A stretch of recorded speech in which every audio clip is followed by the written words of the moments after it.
Baik, Assalamualaikum warahmatullahi wabarakatuh. Baik ya, selamat pagi Ayah Bunda, Bapak Ibu Guru sekalian yang hadir pagi hari ini. Senang sekali sudah meluangkan waktunya untuk belajar bersama. Sebelumnya saya ingin tanyakan dulu kabarnya hari ini. Bagaimana kabarnya hari ini Bapak Ibu sekalian? Alhamdulillah luar biasa. Oke, baik. Alhamdulillah saya berharap nanti kita sama-sama belajar bersama.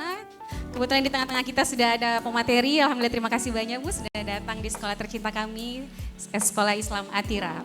Baik, senang sekali sebelumnya perkenalkan saya Fani Fahra, saya guru BK dari unit SMA Islam Atira 1 Makassar. Dengan senang hati hari ini membersamai Bapak Ibu sekalian untuk memandu sesi seminar parenting kita hari ini. Baik, terima kasih atas kehadiran Bapak Ibu sekalian. Di seminar parenting kita hari ini yang temanya sangat menarik, yakni 5 baterai dan bahasa kasih sayang.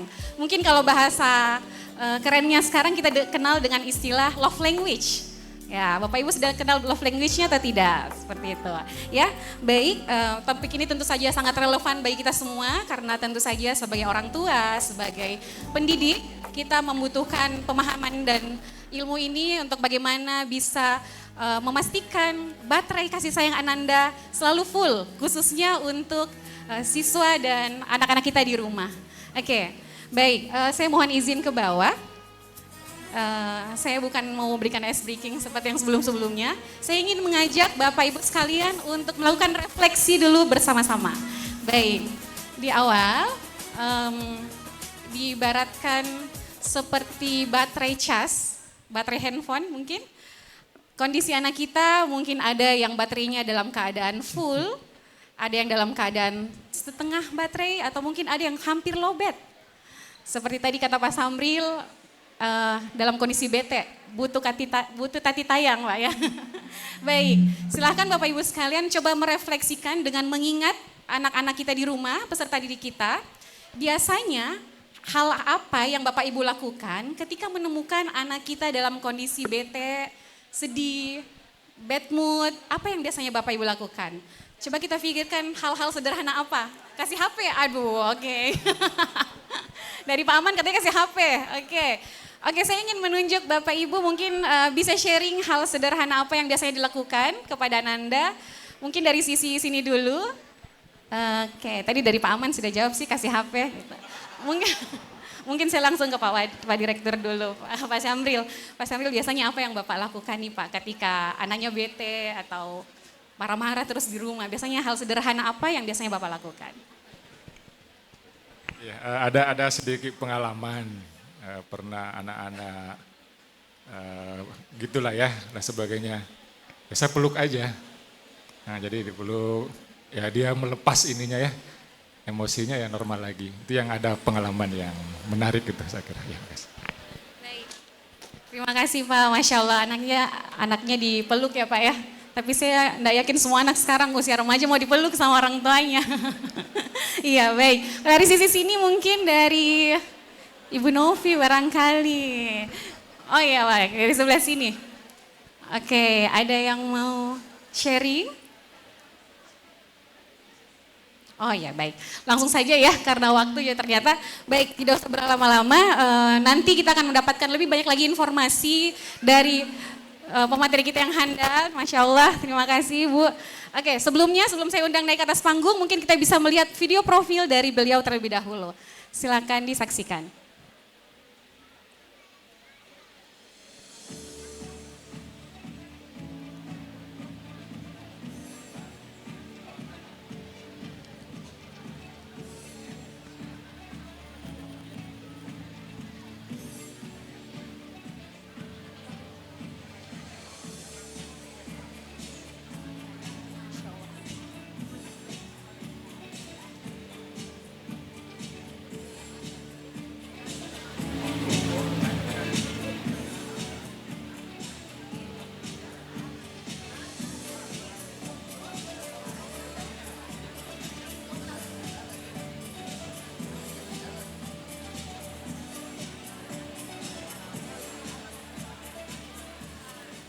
Masya Allah, itulah tadi profil dari pemateri kita hari ini, luar biasa sekali ya, bisa dilihat bagaimana pengalaman beliau. Beliau juga seorang founder dari Titik Putih dan managing partner HD.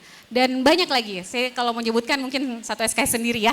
Tidak usah berlama-lama, mohon izin saya kami undang Ibu Intan Erlita MPC Psikolog bersama saya naik ke panggung. Silakan tepuk tangannya Bapak Ibu sekalian.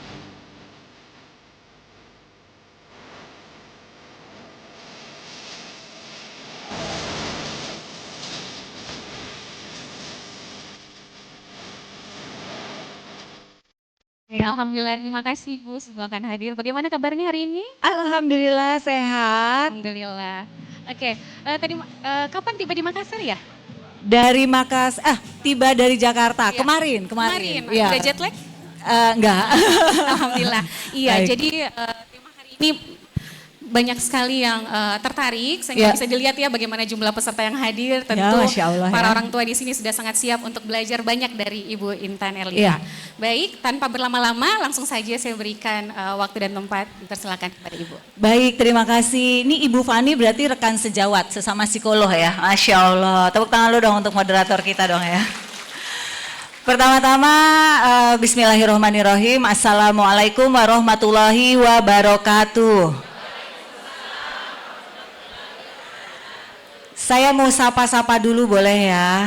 Selamat pagi Bapak Direktur Sekolah Islam Atira. Masya Allah, tadi dapat bocoran kalau Bapak tuh motivator juga katanya. Aduh, apa enggak kita berdua aja Pak di sini Pak? Ilmunya banyak pasti, Masya Allah. Kemudian para Wakil Direktur Sekolah Islam Atira untuk kesediaannya pada pagi hari ini. Kepala Departemen Kurikulum Sekolah Islam Atira. Kemudian pimpinan manajemen dan unit Sekolah Islam Atira, Ketua dan pengurus BMJ, Badan Musyawarah Jamiah Sekolah Islam Atira. Terima kasih Ibu-Ibu. Saya di sekolah juga komite juga kok, jadi saya tahu sibuknya. Kemudian panitia kegiatan, semuanya boleh tepuk tangan buat panitia yang sudah Masya Allah menjemput saya kemarin. Terima kasih, sudah diajak makan juga sama ibu-ibu dari komitenya ya dari BMJ, Bu Novi dan teman-teman. Kemudian para peserta semuanya, selamat pagi ibu-ibu, bapak-bapak, sehat? Alhamdulillah. Saya boleh sambil diri ya? Boleh ya? Bukan ditinggalin gak apa-apa ya? Biar bisa nyapa semuanya. Iya, Masya Allah semuanya, saya boleh mengapresiasi buat ayah bunda semuanya, tepuk tangan lu dong yang hadir hari ini. Kenapa saya apresiasi? Karena pertama ini hari Sabtu, betul nggak? Enaknya ngapain Bapak Ibu? Tidur lagi ya. Baik kalau cuacanya hujan. Udah saya doain kemarin sama ibu-ibu semuanya ya, jangan hujan. Soalnya kalau hujan mager ya. Lalu yang kedua saya mau double apresiasi buat para ayah yang hadir hari ini. Boleh tepuk tangan buat para ayah? Terlepas dari mungkin ayah diancam oleh istrinya ya. Anterin nggak gitu ya, atau terintimidasi nggak apa-apa. Kalau tadi mengutip perkataan dari Bapak Direktur, emang kalau sebuah ilmu tuh harus dipaksakan ya.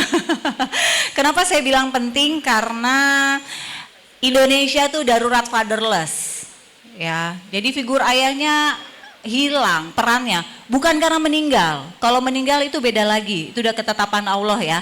Tapi ini masih ada, masih sehat, namun tidak terlibat dalam parenting. Nah ini nih, makanya kenapa sekarang, padahal ya, sekali lagi ibu bapak, saya harus disclaimer dulu. Pertama, saya bukan ustazah, saya juga masih minim ilmu agamanya, masih sangat mengejar di area itu. Kedua, saya juga walaupun saya psikolog dengan gelar tadi, saya juga babak belur karena saya punya 4 anak juga ya, jadi saya juga berjibaku juga, jadi kita saling mendoakan ya Bapak Ibu semuanya ya. Namun kebetulan aja ilmunya dititipkan Allah kepada saya. Nah saya merasa amanah ilmu ini harus saya sharingkan kepada Bapak Ibu semua. Namun nanti tinjauannya dari parenting Islami, jadi psikologi Islami. Nanti saya akan compare Bapak Ibu. Nih di Barat ngomongnya gini, tapi ternyata Masya Allah di Al-Quran begini ngomongnya. Cuman kita udah kenanya ilmu-ilmu Barat, betul nggak? Nah sekarang kita harus lurusin, biar apa?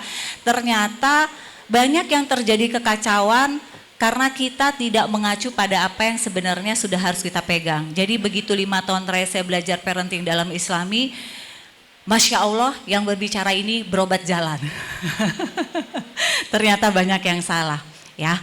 Pertama, mungkin kesadaran pertama, kalau tadi saya menyetujui dari, makanya tadi saya bilang, ini harusnya Bapak Direktur udah saya nih Pak ya.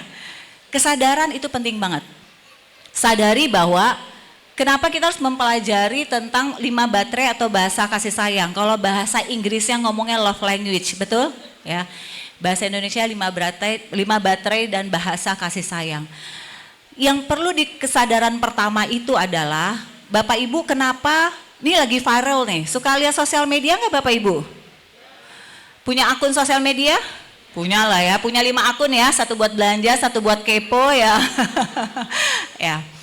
Pertama lagi viral adalah, menarik ini dibahas. Kenapa kita lebih gampang marah kepada anak atau pasangan dibandingkan kepada orang lain? Betul aja, betul. Saya nggak minta pernyataan. Saya bertanya, kenapa kita lebih memaklumi kalau orang lain bikin salah, namun ketika pasangan dan anak yang bikin salah, kenapa kita tidak memaklumi lebih? Jaim ya.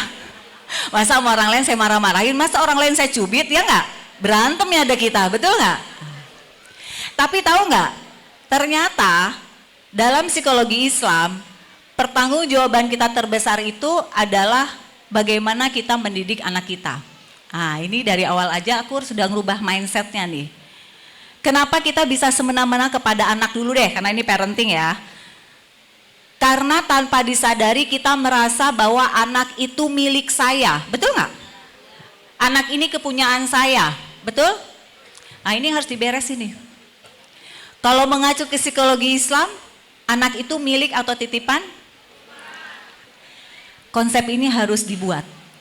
Karena kalau sama barang titipan, pasti kita jauh lebih menjaganya karena kita menyadari sang pemilik akan meminta pertanggungjawaban kita dalam menjaga barang titipan. Betul nggak? Pemiliknya siapa? Udah disiapin belum jawabannya? Oh terima kasih. Udah disiapin belum jawabannya Bapak Ibu? Nah ini tadi saya bilang makanya. Semoga Allah memberikan kita kesadaran ya, ini yang mewahnya Bapak Ibu. Banyak ikut parenting, banyak ikut kelas, banyak ikut follow akun Instagram. Tapi kalau kita nggak mendapatkan kesadaran, pulang ibu bapak nggak take away apa-apa. Cuman dapat foto sama postingan, betul nggak? Nah, hari ini kita memohon kesadaran. Kenapa? Karena belajar dari kesadaran, manusia menyadari kesalahan dan pasti akan memperbaiki. Ketika akan memperbaiki, pasti ada keinginan mau belajar, betul nggak? Nah, saya analogikan gini, ini barang tadi saya dipinjemin oleh Ibu Fani. Maka saya punya tanggung jawab mengembalikan sebagus ini nggak? Maka saya akan pegangnya hati-hati nggak? Kalau ini punya saya sendiri, saya jatuh nggak apa-apa, betul nggak? Tapi karena ini kepunyaan sekolah Atira, diamanakan Bu Fani harus kasih ke saya, maka saya punya tanggung jawab, saya harus kembalikan utuh seperti pertama kali saya dipinjamin, betul nggak? Itu anak. Satu perkataan guru saya yang insya Allah akan saya sharingkan semua di sini.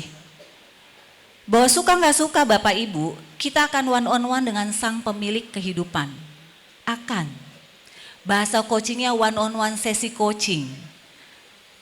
One on one sesi coaching sama bos aja takut, betul nggak? Hah? Akan ada masa kita one on one dengan Allah. Lalu kita pukul ini anak Bu, lalu kita bentak anak ini Bapak, sehingga dia trauma, inner child, timbul overthinking, timbul kecemasan, gak punya kepercayaan diri, gak berani. Emang dipikir gak ditanya nanti? Ditanya, kenapa yang dititipkan kau rusak? Karena saya berikan dalam keadaan dia sempurna dan baik-baik. Udah siap belum? Saya yang menjawab langsung bilang apa? Saya belum siap karena ternyata saya justru yang paling banyak salah dalam mendidik anak. Dalam ilmu psikologi barat namanya role model, betul nggak? Ya. Dalam Islam namanya apa? Kenapa ibu dibilang ibu sebagai madrasah anak? Kenapa ibu dibilang sebagai sekolah? Kenapa ayah harus jadi pemimpin? Ternyata role model itu adalah ini, di mana anak pasti akan 3M, melihat, mendengar, meniru. Itu udah pasti. Kita orang tua bilang, kamu jangan main gadget mulu dong, main melulu main gadget, gak lama kita ngomong kita yang main gadget. Maka anak berpikir apa? Ayah saya hanya ngomong, tapi nanti dia juga yang break the rule. Maka nggak salah ketika akhirnya nanti anak kita punya aturan selalu dilanggar. Kenapa? Karena kita tidak memberikan konsep, berbicara, mendengarkan, lalu kita yang jadi role model. Yang salah itu role modelnya. Maka itu harus dilakukan dan disadari bahwa anak itu adalah hasil dari pola asuh. Kalau dalam Islam Bapak Ibu pernah dengar nggak? Ini psikologi parentingnya keren banget nih. 7 tahun pertama anak tuh dibikin sebagai apa? Raja. 7 tahun kedua sebagai apa? Tahanan. 7 tahun ketiga sebagai apa? Apa? Bapak Ibu itu good parenting. Dan itu dibedah di psikologi barat. Cuma namanya adalah fase masa pertumbuhan. Tapi pembagiannya sama. 0 sampai 7, golden age. Kenapa di agama kita dikatakan harus perlakukan seperti emas? Karena di usia ini, anak-anak ini otaknya kayak sponge. Semua diserap. Ibu bapak yang anak-anaknya masih TK ya, yang SD 0 sampai 7 tuh berarti SD kelas 1, kelas 2 ya. Jangan dikira mereka itu nggak sedih, nggak kecewa, nggak baper kalau dimarahin. Kalau mama papanya berantem depan dia, bukan berarti dia nggak ngerti. Dia sangat mengerti, namun dia terbatas, nggak bisa ngomong sama orang tuanya kalau, "Ma, aku nggak mau diomelin. Pa, jangan berantem terus dong sama mama." Belum bisa, kenapa? Kemampuan bicaranya belum sebesar itu, tapi kemampuan menyerap kondisi ya. Maka kenapa sekarang tren inner child? Lagi viral kan inner child? Bapak Ibu tahu nggak inner child apa? Trauma yang dirasakan oleh seorang anak pada masa waktu kecil. Di beberapa klien saya, traumanya di usia berapa Bapak Ibu? 4 dan 5 tahun. Kalau kita mundurin, anak usia 4-5 tahun kita anggap nggak ngerti apa-apa, betul nggak? Tapi ternyata trauma itu bisa mereka miliki di usia 4-5 tahun, namun berefeknya di saat mereka hari ini menjadi ibu.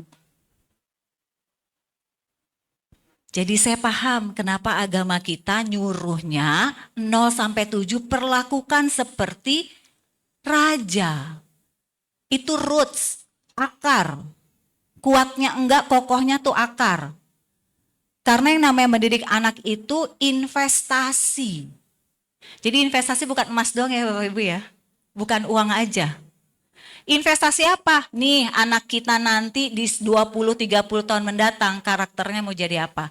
Karena kita hari ini berdiri di sini, duduk di sini selain atas izin Allah, ini adalah hasil dari pola asuh orang tua saya, pola asuh guru-guru saya, pertemanan saya dan persahabatan saya. Inilah Intan hari ini. Jadi anak Bapak Ibu seperti apa karakternya nanti 20 tahun mendatang.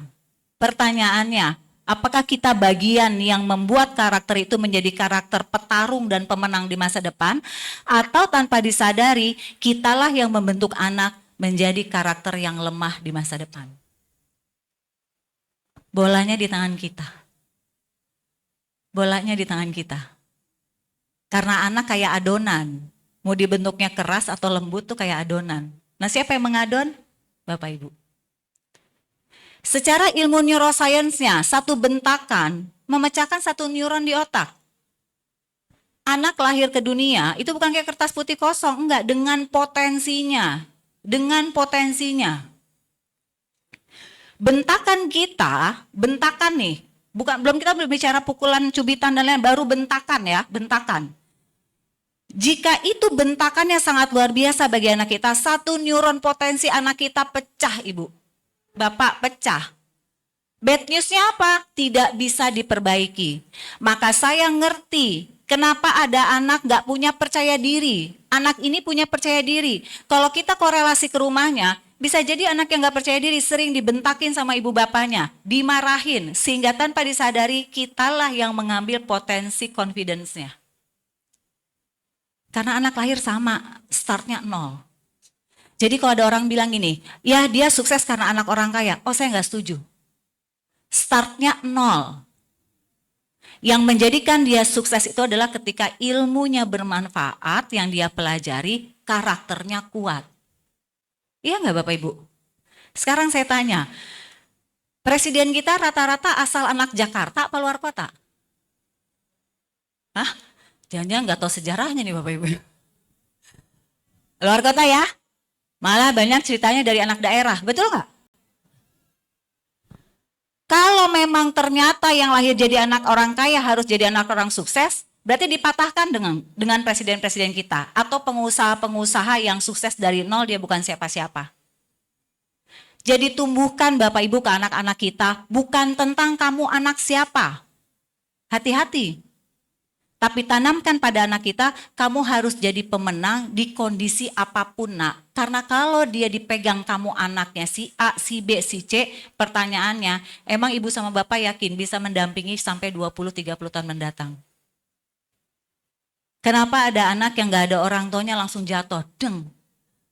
Karena dari kecil kita terbiasa jadi gantungannya dia. Jadi begitu orang tuanya gak ada, anak ini bingung. Tapi kenapa ada anak yang tetap tough? Fighting spiritnya ada. Karena dia diajarkan apa? Karakter pemenang itu yang mahal. Nah, hari ini yang mana Bu? Dibantu aja ya, next slide boleh. Hari ini kita memahami tentang isi penuhi tangki kebahagiaan anak. Kalau bahagia indikatornya di mana Bu? Hati. Maka tadi kenapa MC dan Bapak Direktur pegang ini? Bukan semata-mata pegang aja. Ini letaknya apa? Jantung. Kalau kita marah-marah, ritme jantung kita kayak gimana? Duk, betul nggak? Ya. Kalau kita nggak bisa ngontrol, di beberapa case waktu saya praktek di rumah sakit, banyak yang menjadi pecah pembuluh darah stroke, betul nggak? Kenapa? Karena jantung pada saat dia degupnya kencang, itu kan ritmenya mompaknya kencang banget, betul nggak? Sementara pembuluh darah kita kan tetap aja sebesar itu, kayak selang. Nah kalau terus-terusan derasnya darah kita ngalir, nggak mampu pembuluh darah mencukupi, makanya jadi apa? Pecah. Maka Masya Allah nih agama kita lagi nih masuk nih, kenapa kalau lagi marah, apa perintah pertamanya disuruh apa? Duduk. Kalau nggak bisa, suruh apa? Rebahan. Malah di beberapa suruh wudhu. Nah, kita masuk lagi ke ilmu dunianya. Kenapa sih kalau lagi marah disuruh duduk? Karena duduk itu menenangkan. Ada nggak orang marah sambil duduk? Orang marah cenderung gini, nggak bisa. Ya nggak? Oh saya nggak terima. Ah, begitu udah diri pakai gerakan, betul nggak? Makin nggak bisa nahan diri, pukul, ceprot. Iya nggak? Nggak memukul, mulut ngomongnya dengan kata-kata kiasan yang negatif, betul nggak? Maka kenapa kita disuruh kebalikannya? Ketika engkau marah, duduk. Karena pada saat duduk, kita mengatur nafas. Kenapa dibilangnya istighfar? Saya nggak mengkaji dari agamanya nih, dari ilmu neuroscience aja. Kenapa disuruhnya istighfar? Menenangkan. Astagfirullahaladzim. Kenapa ini yang dielus? Karena di sini pusat kehidupan kita Bu. Kalau jantung berhenti selesai kita Bu. Astagfirullah kan?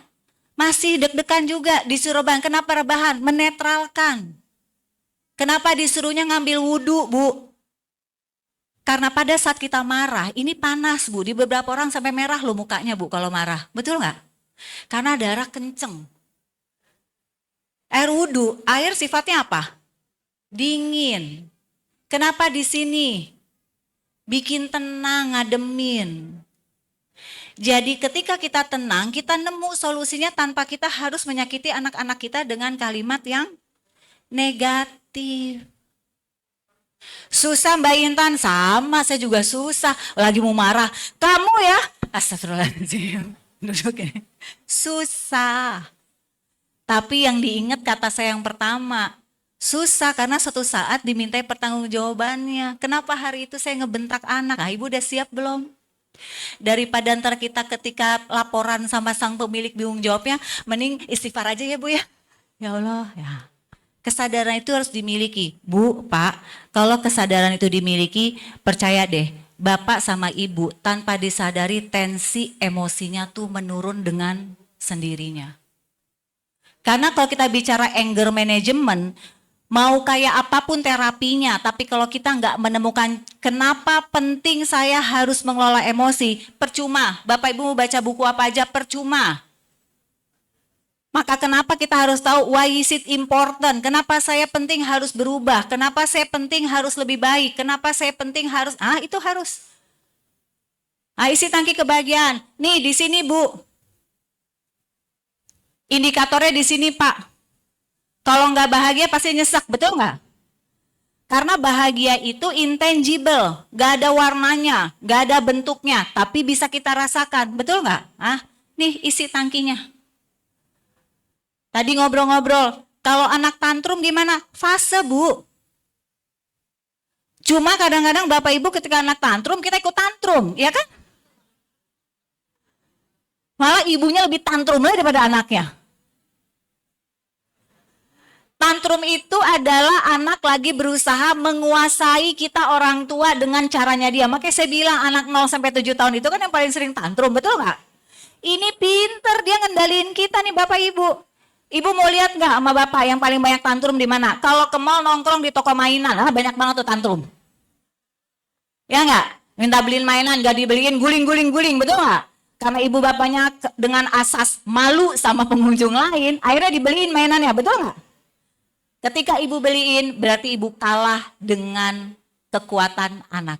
Jadi anak punya pikiran gini, mama saya nih kalau saya nangis guling-guling, malu dia. Besok kalau saya mau apa-apa, saya guling lebih banyak lagi. Betul nggak? Tantrum tuh harus diselesaikan. Mendingan tantrum kecil dibanding tantrum sampai gede. Ada nggak tantrum sampai gede? Ada. Saya pernah ketemu anak SMA tantrum, cowok lagi, ganteng gagah tantrum. Kesel banget saya. Minta dibeliin motor nggak dibeliin. Tantrum kabur. Sehari 2 hari nggak pulang, ibunya konsultasi, saya bilang diamin aja Bu, kalau nggak punya duit juga balik, betul nggak? Mau kemana sih anak SMA paling jauh, betul nggak?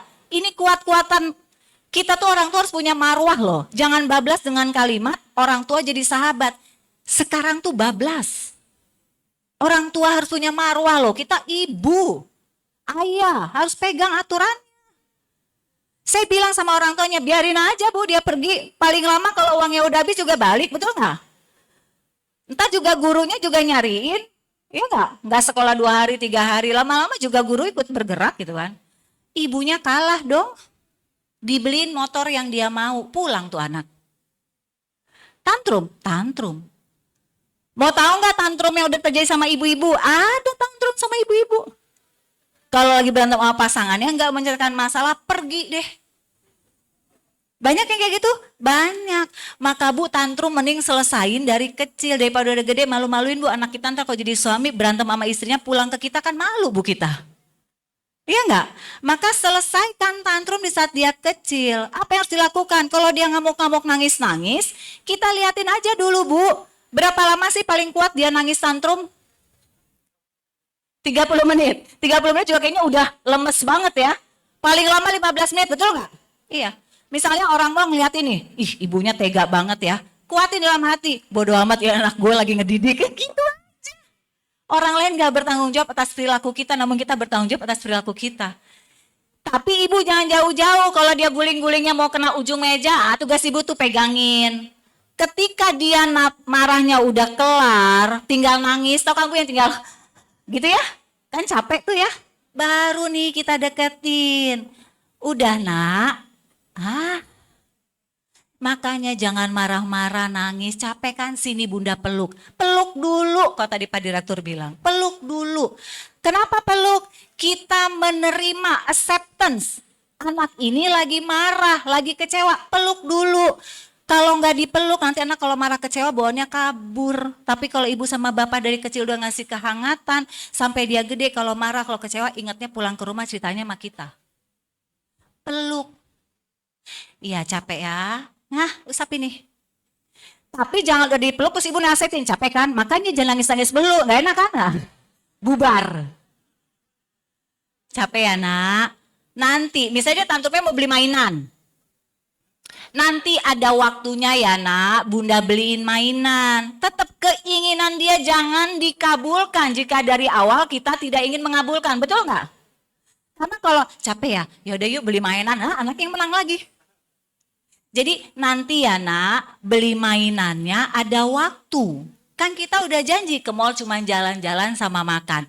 Ya, ngerti ya? Besok-besok kalau mau mainan ngomong, gak usah nangis, ini capek. Sekali, 2 kali, 3 kali insya Allah tantrumnya gak ada. Karena dia tahu percuma guling-guling, emak bapak gue gak bakal ngizinin juga. Jadi anak itu kayaknya aja kecil ibu, segede gini bu. Wah tapi dia pengendali orang tuanya dahsyat, betul gak? Orang tua bilangnya apa? Anaknya masih kecil, kasihan.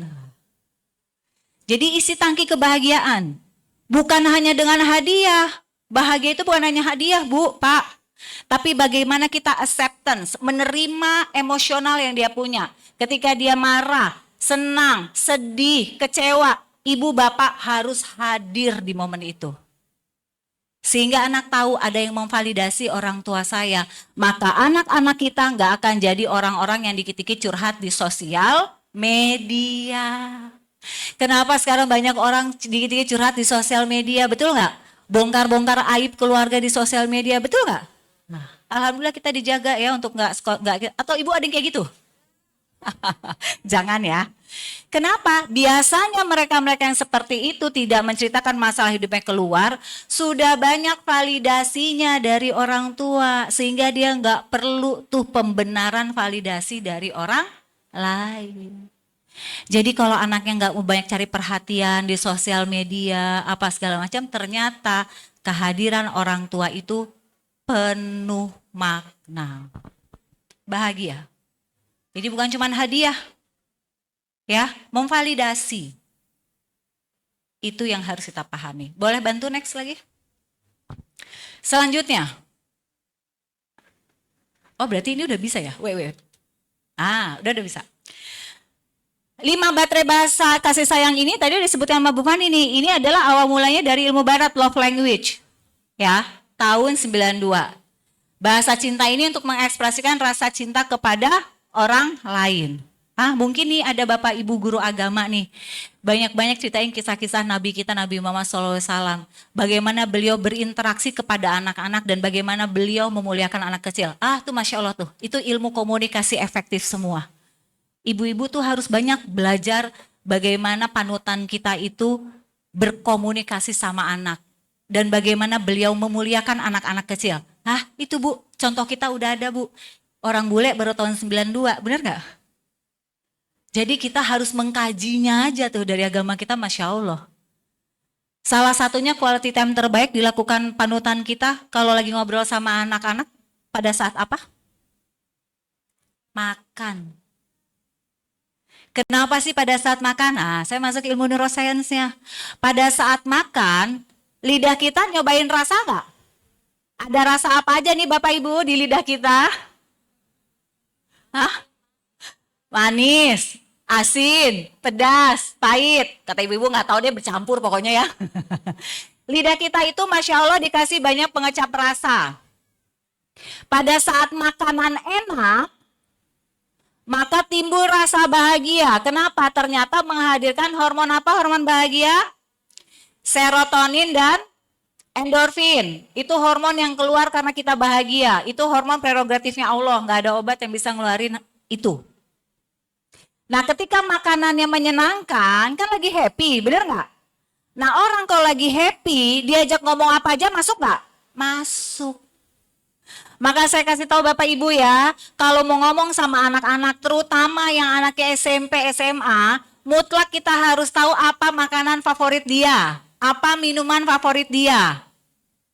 Kasih dulu, tenangkan dulu, kenapa? Tujuannya supaya dia happy. Baru kita ajak ngobrol, gini loh nak, itu kita udah diajarin dulu sama Rasul.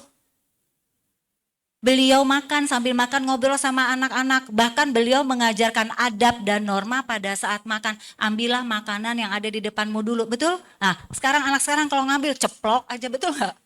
Nah, berarti yang salah siapa? Kita. Nah, itu dipelajari tuh. Banyak yang bilang generasi sekarang pinter tapi adab nilainya nggak ada. Jangan nyalahin generasinya, diajarin nggak adab nilainya. Karena adab dan nilai itu kolaborasi sekolah dan di rumah. Sekolah ngajarin abis azan zuhur langsung sholat, betul ya Bu ya? Di sini ya. Nyampe rumah azan maghrib. Pas azan, tar dulu deh. Nah, mamahnya nggak ngingetin, ayahnya nggak ngingetin.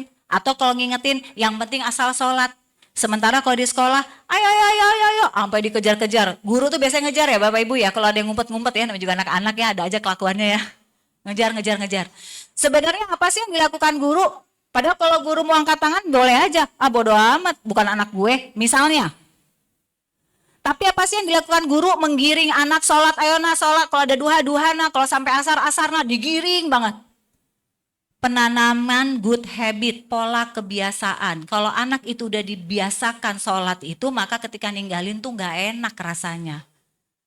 Di rumah, begitu di rumah tuh sholat apa aja Bu? Subuh, maghrib, isya, betul gak?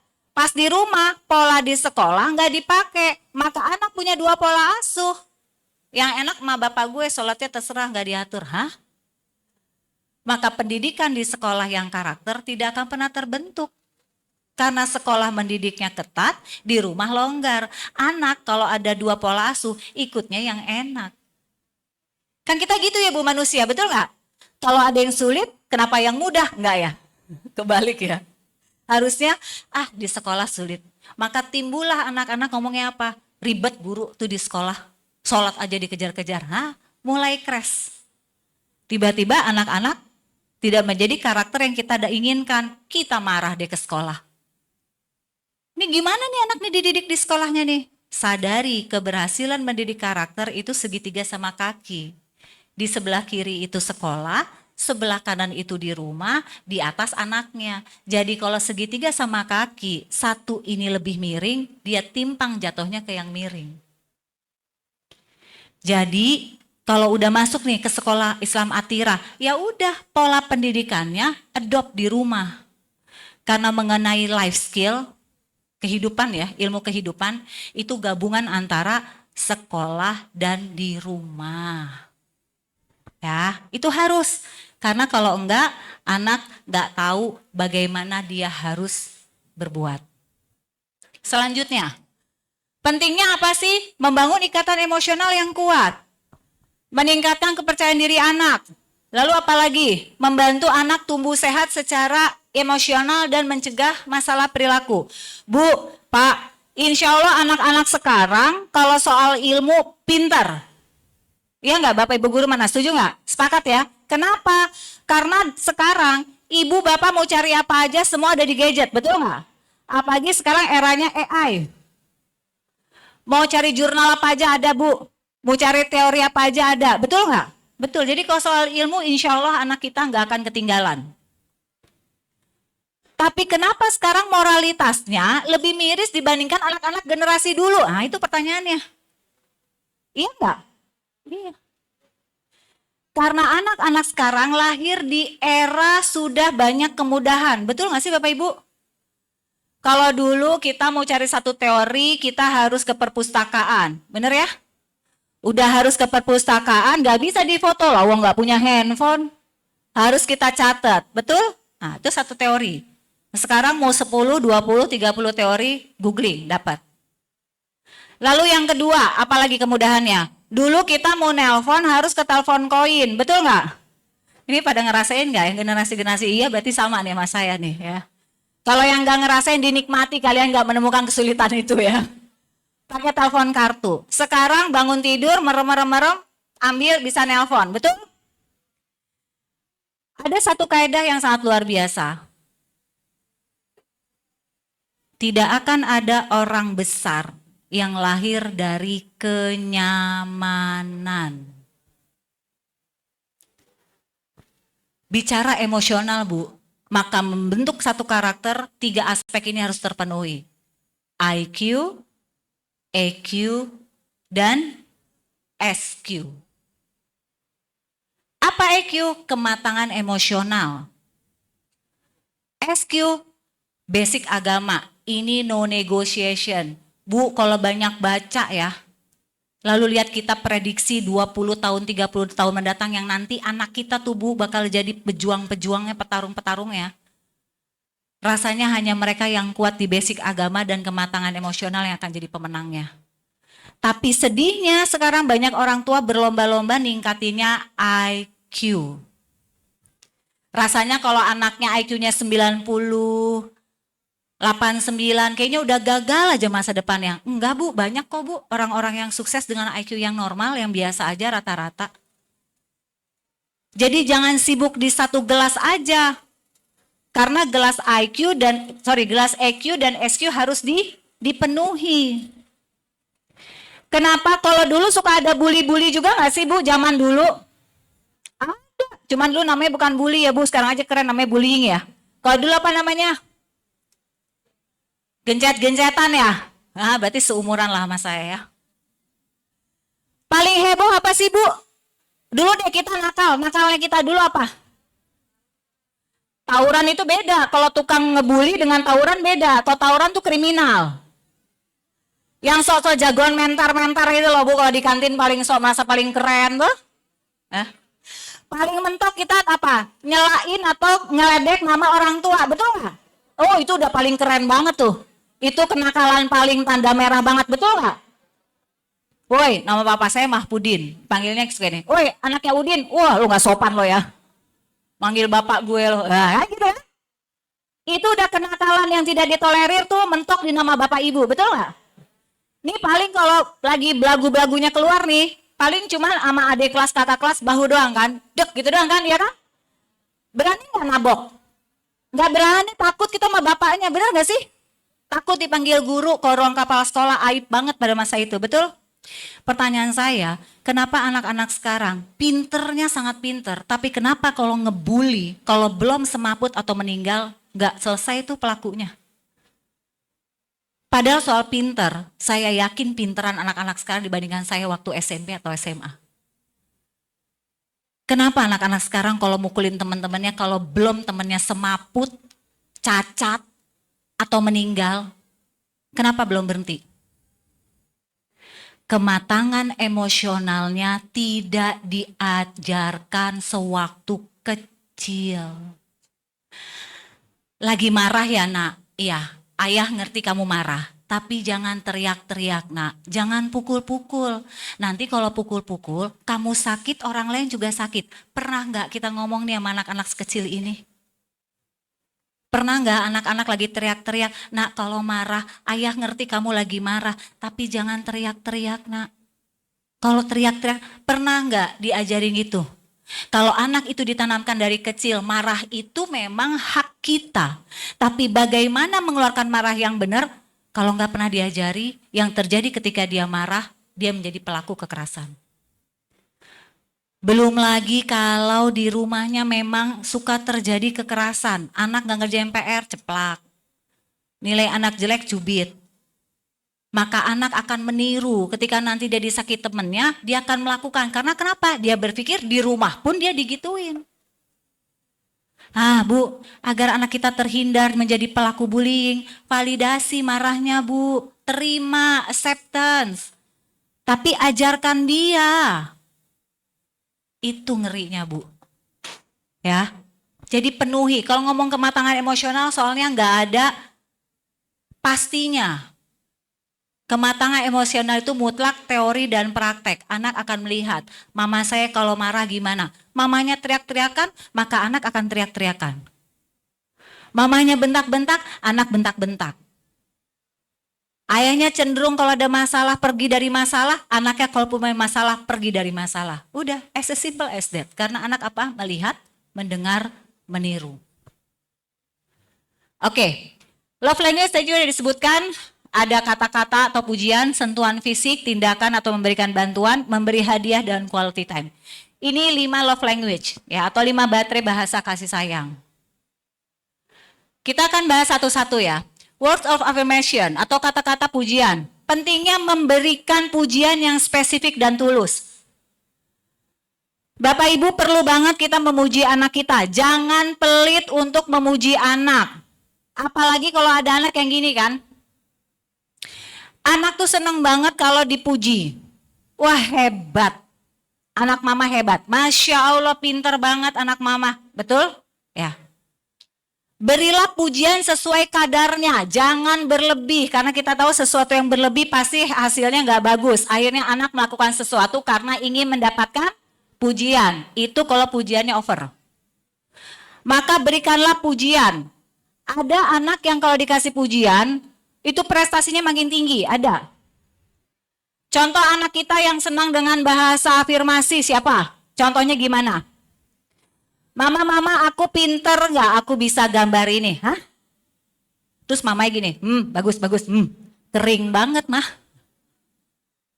Papa, tadi aku di sekolah bekal aku ini, teman-teman aku suka sama bekal aku. Nanti yang ngobrolnya ya papa dari kantor ya.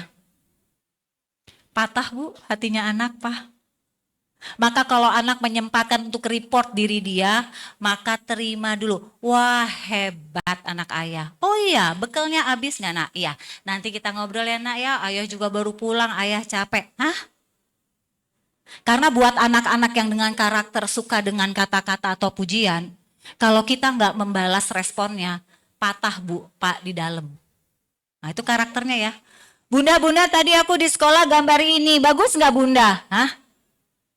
Bunda tadi aku di sekolah, kalau udah gedean nih, udah SMP SMA nih. Bunda tadi aku di sekolah gini, emang ribet banget deh guru aku. Iya, emang ribetnya gimana nak? Terima. Bu, kalau kita anak datang ke kita mau ngomong terus kita gini nih.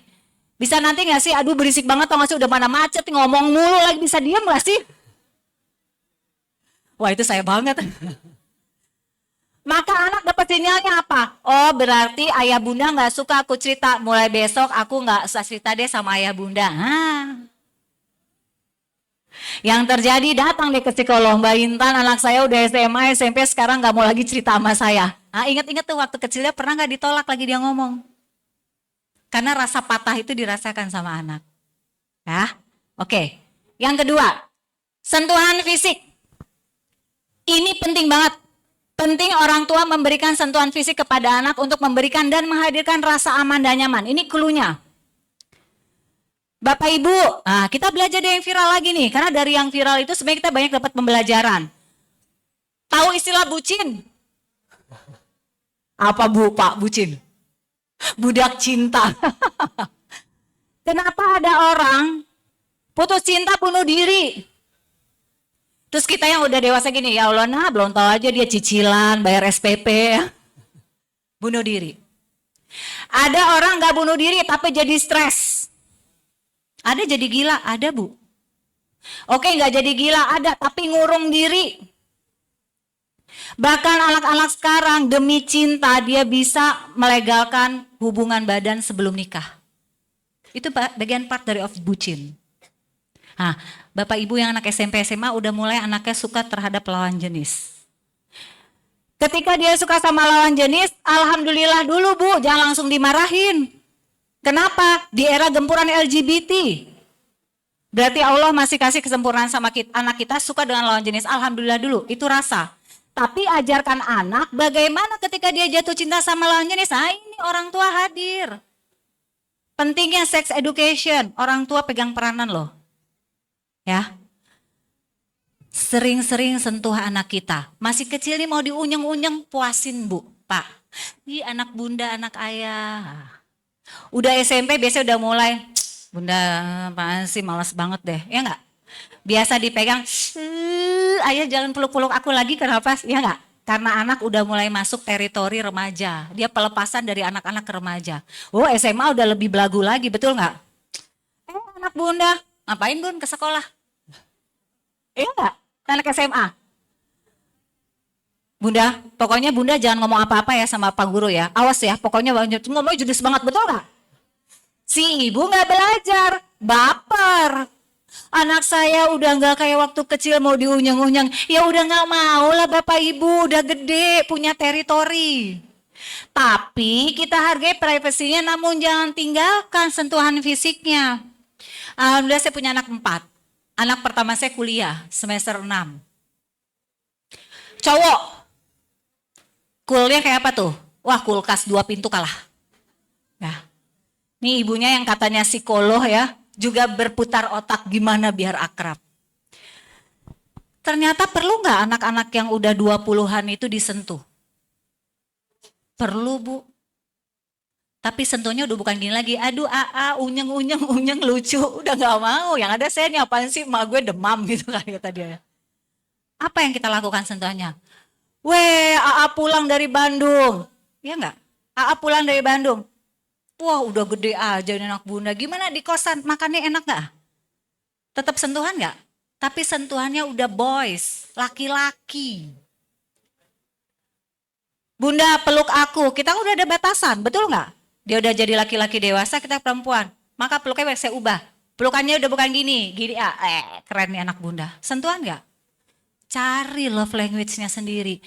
Karena kalau enggak Bu, kenapa lahirnya bucin? Anak laki-laki apa? Ayah sentuh anak perempuannya. Kalau enggak nanti dia gampang loh kegoda laki-laki yang lebih dewasa. Kenapa? Enggak ada peran ayah. Sementara dirinya butuh peran ayah. Jatuh cinta gampang loh ke bawah sama cowoknya. Kenapa? Enggak dipenuhi rasa ingin disentuh oleh ayahnya yang untuk membuat nyaman. Ibu, jangan sampai anak perempuan kita juga gampang dibohongin sama laki-laki. Kenapa? Karena kita lupa tuh memberikan kita dari sisi perempuan ke perempuan. Bu, sentuh anak laki-laki ibu. Jangan sampai tadi dia kelepek-kelepek sekali jatuh cinta. Wah. Sentuhan dari kita kalau terpenuhi, insya Allah anak-anak pada saat masanya jatuh cinta dia ngerti mana yang harus dilakukan dan mana yang enggak. Nih penuhi. Karena manusia punya kebutuhan disentuh dan dipeluk. Jangan sampai ini enggak dipenuhi sama kita, minta disentuh dan dipeluknya waktu dia nanti jatuh cinta sama orang lain. Udah Bu. Tahu sendiri kalau jatuh cinta coklat aja kotoran aja rasanya kayak apa? Jadi mumpung belum masuk fase jatuh cinta, sering-seringlah peluk anak kita. Ya. Oke. Ada lagi tindakan atau memberikan bantuan. Ini anak saya yang laki-laki nih. Dia nggak bisa tuh ngomong ke bundanya, bunda aku kangen, nggak bisa. Atau kalau misalnya saya sakit, nggak bisa tuh anak saya yang laki-laki. Bunda sakit ya. Beda dengan anak saya yang laki-laki yang ketiga. Dia word affirmation, jadi dia pakai ngomong, bunda sakit ya. Bunda kenapa? Tuh anak saya laki-laki yang ketiga. Yang pertama, ya Allah Bu, Pak, cool banget. Tapi saya ngerti ternyata tanda dia cinta ke saya melalui ini. Jadi kalau saya sakit gak banyak ngomong, tiba-tiba obatnya, minum Bun, tinggalin. Kan cool banget ya? Ya. Misalnya saya batuk gak berhenti, dia lagi makan. Jalan. Nih Bun, minum biar gak keselak. Dia lanjut makan, segitu doang. Tapi itu bentuk cinta dia sama saya. Coba kalau kitanya nggak belajar, nih anak laki-laki nggak ada sopannya banget sih ngomong sama orang. Iya nggak? Nah, ibu-ibu besarin anak jangan pakai baper.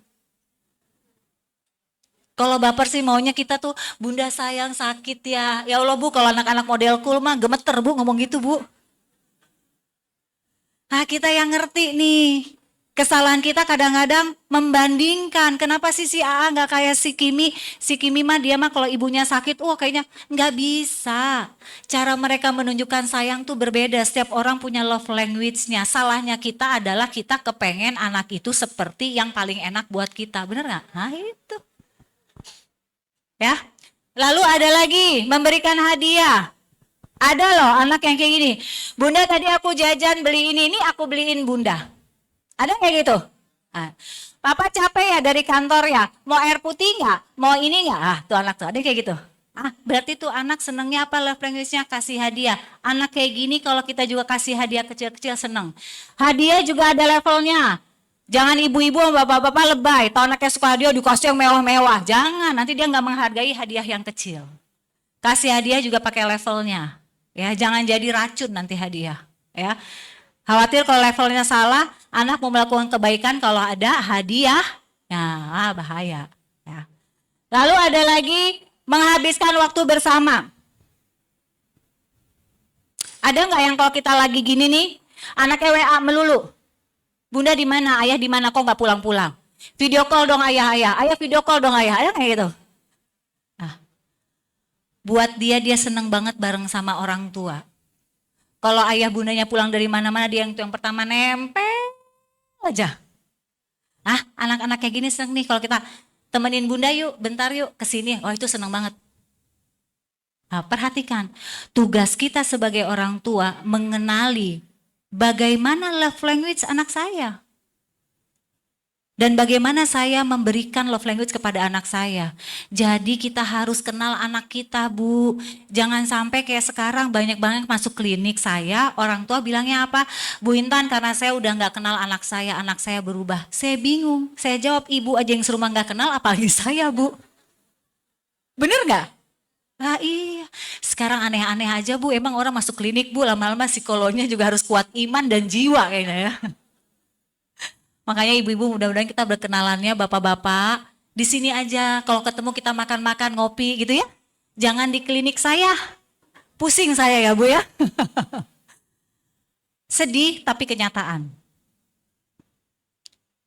Anak SMP udah datang ke psikolog Bu sekarang. Anak SD udah datang ke saya. Ngomongnya aja tante. Tante Intan, nah itu yang paling sedih ada anak SMP, ini kisah nyata nih, DM saya, gak kenal saya gak kenal dia, anak SMP, kelas 9 mau SMA. Assalamualaikum tante, wah tante nih saya bilang. Pikiran saya apa anaknya, temennya anak saya, maklum kalau anak yang banyak, yang lebih dari 2 udah mulai suka ketuker ya, nih anaknya yang mana, temennya udah gitu, udah mulai gak fokus ya kita ya. Oh saya pikir temennya anak saya. Ternyata dia memperkenalkan diri, tante saya ini, saya sekolah di sini. Kamu kenal saya nak, saya lihat dari bio tante aja, tante psikolog. Wih, tapi ini anak masih dijaga loh sama Allah loh. Dia curhat di orang yang tepat, betul gak? Coba kalau dia curhat ke orang yang salah. Kenapa kamu DM tante? Tante saya mau nanya sedikit, boleh ya tante? Boleh. Menurut tante, saya mending sekolah di pesantren. Apa saya sekolah di sini ya tante? Dalam hati saya, Dek, anak ibu aja udah 4 Dek. Lama lagi anak angkat dari DM Instagram. Saya bilang gini, emang kamu gak ngobrol sama ayah, sama bunda untuk sekolah? Bu, sedih gak? Anak ngomong mau sekolah di mana, ngomongnya sama stranger. Saya orang asing loh. Ayah sih maksainnya harus pesantren. Tapi ayah kalau aku ngomong suka gak didengerin. Nah ini poinnya nih. Mamahnya, saya pikir mamanya kerja. Mama kerja, enggak, ada tuh di luar. Mama kerja, enggak, mama aku ibu rumah tangga. Yang ngobrol sama mama sekolah di mana? Ngajak ngobrol mama, baru ngomong aja dibilang aku ngerepotin. Padahal anak ini galaunya cuman mau sekolah kemana Bu. Sedih gak? Sedih. Harusnya anak tuh curhat mau sekolah di mana ke saya atau ke orang tuanya sih Bu? Itu menandakan orang tua nggak ngerti ngebahagiain anak tuh gimana. Ternyata orang tua di luar kamar, anak di kamar, anak kesepian. Itu fenomena sekarang. Orang tua hadir penuh tuh penting.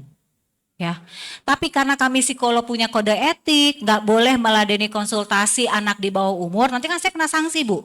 Ya Bu Fani tahu ya Bu Fani ya, kita disumpah. Maka saya bilang, Dek boleh nggak datang ke klinik aja, bawa mamahnya, bawa papahnya kita ngobrol. Mama papa aku nggak akan mau, nanti dikira aku orang gila mau ke psikolog. Dalam hati saya cuma ngomong, Dek banyak-banyak berdoa ya, semoga Allah lembutkan hati mama papahnya. Saya kasihan sama anak itu, ya. Tapi satu sisi saya nggak bisa berbuat banyak. Karena saya terikat kode etik, gak boleh di bawah umur. Takutnya nih anak nanti ngomong gini ke orang tuanya, saya mau sekolah biasa aja karena kata psikolog. Kena gak nih saya? Kena. Jadi sebelum anak itu lari ke orang lain, pastikan kita orang pertama buat dia curhat dan cerita apapun juga. Ya. Nah, menyesuaikan dengan bahasa kasih sayang anak, karena setiap anak memiliki bahasa kasih sayang yang berbeda-beda. Ibu-ibu, bapak-bapak udah kenal belum sama anak-anaknya? Udah kenal belum? Kok diem jadi diem sekarang? Kayaknya tadi sebelum dengerin saya kenal banget ya sama anaknya ya. Pas sekarang, iya ya anak saya. Jangan-jangan saya pernah bentak anak saya, jangan-jangan saya pernah ngabain anak saya. Nah, nggak apa-apa, kesadaran itu dimulai dari rasa salah. Akui kesalahannya, perbaiki. Saya lebih senang ketemu orang yang kayak gitu daripada udah salah nggak mau ngaku salah. Wah, kalau udah kayak gitu saya silakan ibu ke psikolog lain aja. Kenapa? Karena kesadaran harus didapat dari diri sendiri. Oke, saya mau kasih ilmu neuroscience sedikit. Kemarin saya udah intro ya waktu kita lagi makan malam ya. Tenang aja Bapak Ibu. Kenapa? Karena kita harus mengenal karakter diri sendiri dulu. Sebelum kita nunjuk ke orang, ke anak kita, saya tanya, saya challenge Bapak Ibu. Bapak Ibu udah kenal belum sama karakter Bapak Ibu? Hah? Yakin kenal? Kenal banget nggak? Ikrip banget nih sama diri sendiri? Ikrip nggak? Yang udah-udah saya kalau jago, kita menilai orang lain jago banget ya Bu ya. Tapi begitu menilai diri sendiri, gegap gempita. Oke. Saya akan ngajarin Bapak Ibu, kan ngajarin, saya ingin mengajak Bapak Ibu self-assessment. Ada catatannya, bukunya ada? Kalau nggak ada boleh pakai handphone silakan. Yang mau mengikuti boleh, yang enggak pun nggak apa-apa. Tapi tujuannya untuk mengenali karakter kita sebelum kita mengenal karakter anak. Sepakat? Oke. Ntar dulu.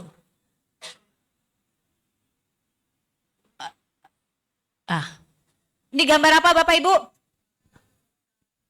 Boleh maaf, dipegang kepalanya. Masih ada otaknya Bapak Ibu? Insya Allah masih ada ya. Ini otak kita sebelum dibagi nih, ini sudah dibagi. Kalau kita lihat ada pelajaran biologi biasanya ya, atau ada kita punya alat peraganya, otak tuh biasanya utuh. Nah kalau dibagi 4 kayak gini, saya nggak akan saintis banget, nggak. Cuman saya mau kasih tahu, ibu bapak banyak-banyak bersyukurlah kepada Allah karena kita diberikan perangkat tubuh yang paling penting selain jantung adalah otak. Ini pusat memori kita. Kenapa tengkorak di kepala, ya kalau ibu getok-getok bapak getok ini ya, dia yang paling kuat. Bahkan kalau operasi harus belah tengkorak kepala, dia butuh gergaji khusus. Bagaimana Allah menjaga memori kita. Nah, banyak-banyak bersyukur tuh ya. Tapi ada satu yang tidak terjaga oleh tengkorak kita Bu. Nih, otak kecil. Kalau ibu bapak pegang, kerasa lembek-lembek ya. Nah, itu pusat memori. Jadi kalau gambar tengkorak tuh otaknya cuma segini. Set, ininya nggak ada. Betul kan? Nah. Maka kenapa kalau orang tua saya tuh dulu suka ngomong gini. Mereka pada nggak baca parenting tapi buat saya keren banget. Kalau jatuh tuh ke depan, jangan ke belakang. Dulu saya cuma nggak ngerti kenapa harus ke depan ya. Ternyata kalau ke depan bener Bu, paling benjol. Betul nggak? Lutut luka, ya area depan deh. Coba kalau belakang. Ini bisa kita mengalami gegar otak. Betul nggak? Hilang memori jangka panjang atau jangka pendek. Nih, tulang ekor bisa menyebabkan apa?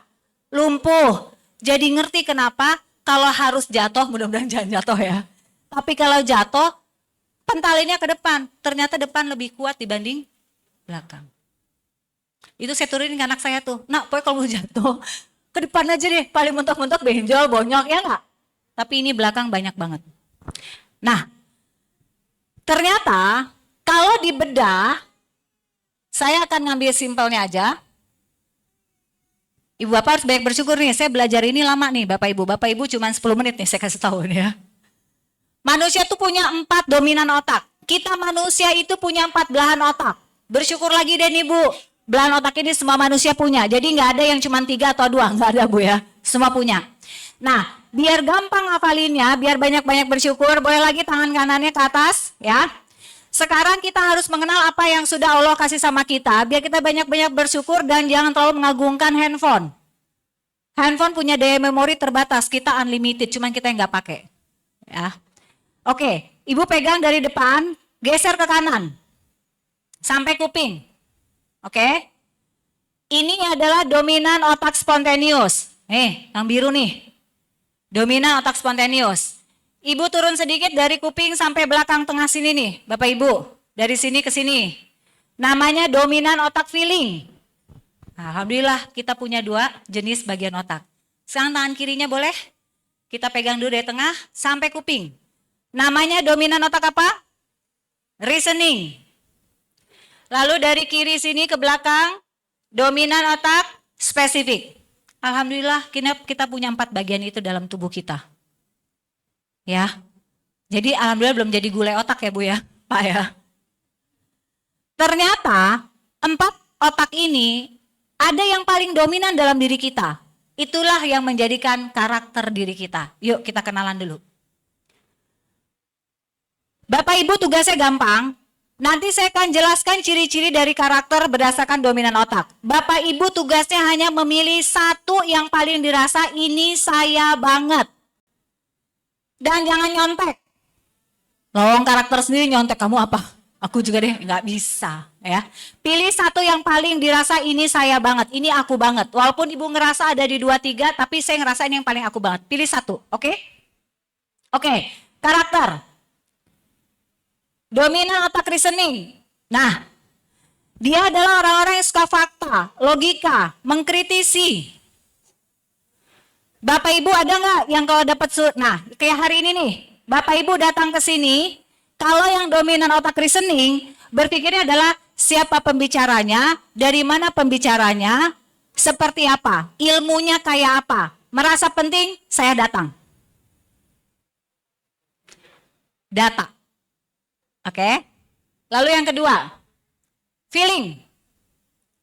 Dia suka empati, peka, perasa, intuisinya kuat. Ketika mau datang ke sini, biasa mendominasinya apa? Lu datang nggak? Kalau kamu datang, aku datang nih. Bajunya nggak ribet-ribet kan? Apa aja boleh kan? Kalau sendirian aku nggak pede.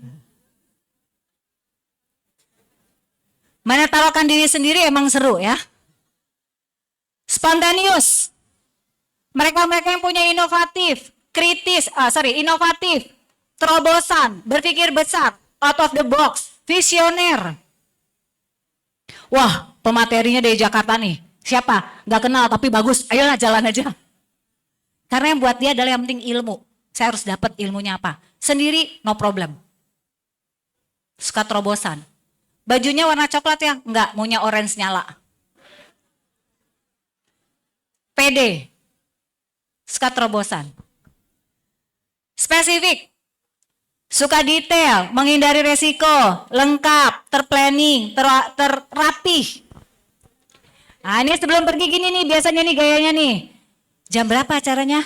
Jam 9. Oke, berarti saya bangun harus dari jam 5, habis sholat subuh, siapin makanan buat anak-anak, bajunya disetrika dulu, saya bawa ini, saya berangkat dari rumah jam 8, biar nggak terlambat. Ada yang kayak gitu? Masa sih? Oke, silakan Bapak Ibu pilih satu aja dari 4 dominan itek ini. Yang mana lah? Apakah reasoning atau spontaneous atau feeling atau spesifik? Silakan pilih satu. Saya kasih waktu 5 detik aja ya. Jangan galau ya. Jangan juga nanya lu apa? Jangan ya. Ini tentang kita. Udah? Udah Bapak Ibu? Udah, jangan nyontek. Suami istri juga nggak boleh nyontek karena beda karakter ya. Selanjutnya, nah ternyata kita ngomong ini pakai dominan otak juga Bu, Pak. Kalau dominan otak reasoning, dia suka fakta, maka dia cenderung seperti mengkritisi. Nanti acaranya di mana? Pematerinya siapa? Kayak gimana sih emangnya? Emang bagus banget ya? Emang penting banget harus datang ke sini, hah? Banyak nanya. Mau cari info, datanya harus valid. Oke, let's go. Tuh orang-orang yang reasoning. Dominan otak feeling, kalau ngomong gini, kita jangan telat ya. Gak enak tau kalau telat nanti pembicaranya udah ngomong, terus kita kucuk datang, gak enak. Nah, kita bawa apa ya nanti kita ketemu Pak Direktur, bawa kue kali ya. Enggak kayak gitu Pak Direktur ya. Teman kita sakit kita kasih hadiah yuk. Tuh. Jadi dia tuh seneng tuh. Makanya orang banyak seneng bersahabat sama dia. Dan biasanya dia jadi pusat tempat curhat. Ya. Spontaneous. Spontan. Udah berangkat, ilmunya apa belakangan, yang penting datang aja dulu lah. Udah datang deh daripada dicariin Bu Novi, yuk berangkat yuk. Nggak taunya alhamdulillah atas izin Allah, yang tadinya asal datang karena nggak enak sama Bu Novi, jadi dapat ilmu. Bener nggak? Nah, ini nih spontaneous, ya. Spesifik. Nah, nanti acaranya mulai jam berapa ya? Oh, jam 9. Kalau gitu kita duduknya di depan aja gimana biar dapet ilmunya. Atau di belakang aja deh ya. Nah, ngomongnya tuh pelan, teratur, hati-hati. Atau dia banyak gini, gimana ya? Kalau menurut aku, silakan Bapak Ibu kalau ngomong kira-kira Bapak Ibu termasuk yang mana? Silakan pilih salah satu. Apakah di reasoning, spontaneous, specific feeling? Boleh berbeda dengan yang tadi ya. Silakan. Udah mulai sulit? Oke, udah ya. Next lagi ya. Ketika berbelanja, ternyata ketika kita belanja kita juga pakai dominan otak kita, Bu. Mungkin ini yang paling banyak kita pakai otak kita di area ini ya. Oke. Dominan otak reasoning. Kalau belanja gini, Bu. Misalnya mau beli minuman ini ya. Dominan otak reasoning. Ini mereknya Cleo. Harganya berapa nih? Oh, harganya segini. Kemasannya cukup lah ya, kita minum nggak terlalu mahal, reasonable lah. Lagi aus juga, yaudah deh beli. Fungsi, biaya, efektif. Kenapa? Karena dia data. Oke. Lalu kita masuk ke dominan otak feeling. Kalau belanja. Bu Fani, temenin aku yuk Bu. Butuh kenyamanan. Menurut Bu Fani, mending Cleo atau Li Mineral ya? Oh Cleo aja misalnya, oh ini aja. Iya ya ini aja ya, kayaknya ibu-ibu pada suka ya. Ya udah deh saya beli. Nah, butuh kata orang, hubungan ya. Kalau belanja nggak pede sendiri karena butuh masukan.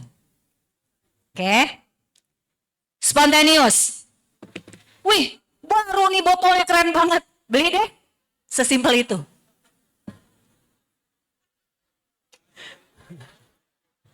Ketawanya geli banget ya Bu, tunjuk-tunjukkan.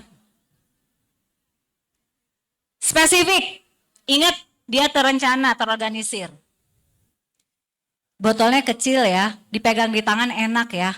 Oh ini taruh di tas juga bisa nih. Wah, botolnya beling. Berarti kalau habis dipakai bisa kita simpen nih, lumayan di rumah bisa buat air putih lagi.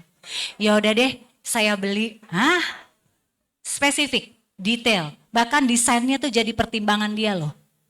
Oh ini desainnya gini, oh ini, yaudah. Oh bukanya gampang. Silakan Bapak Ibu pilih kalau lagi belanja, dominan otak mana yang lebih memutuskan.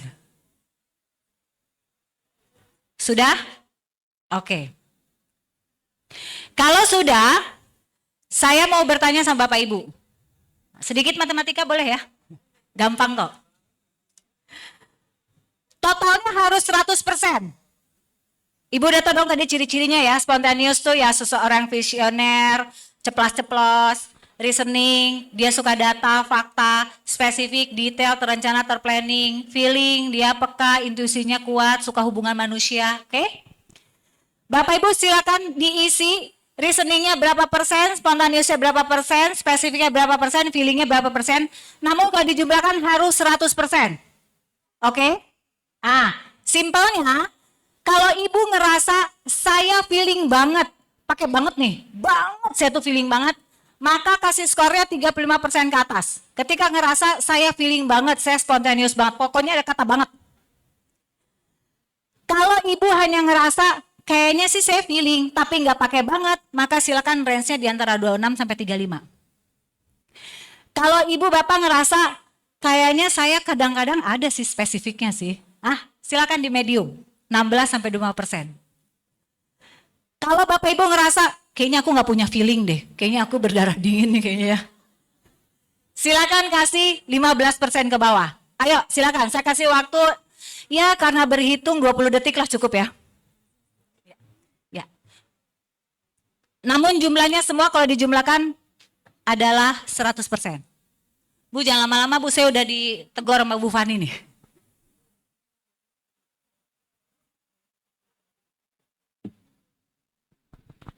Sudah?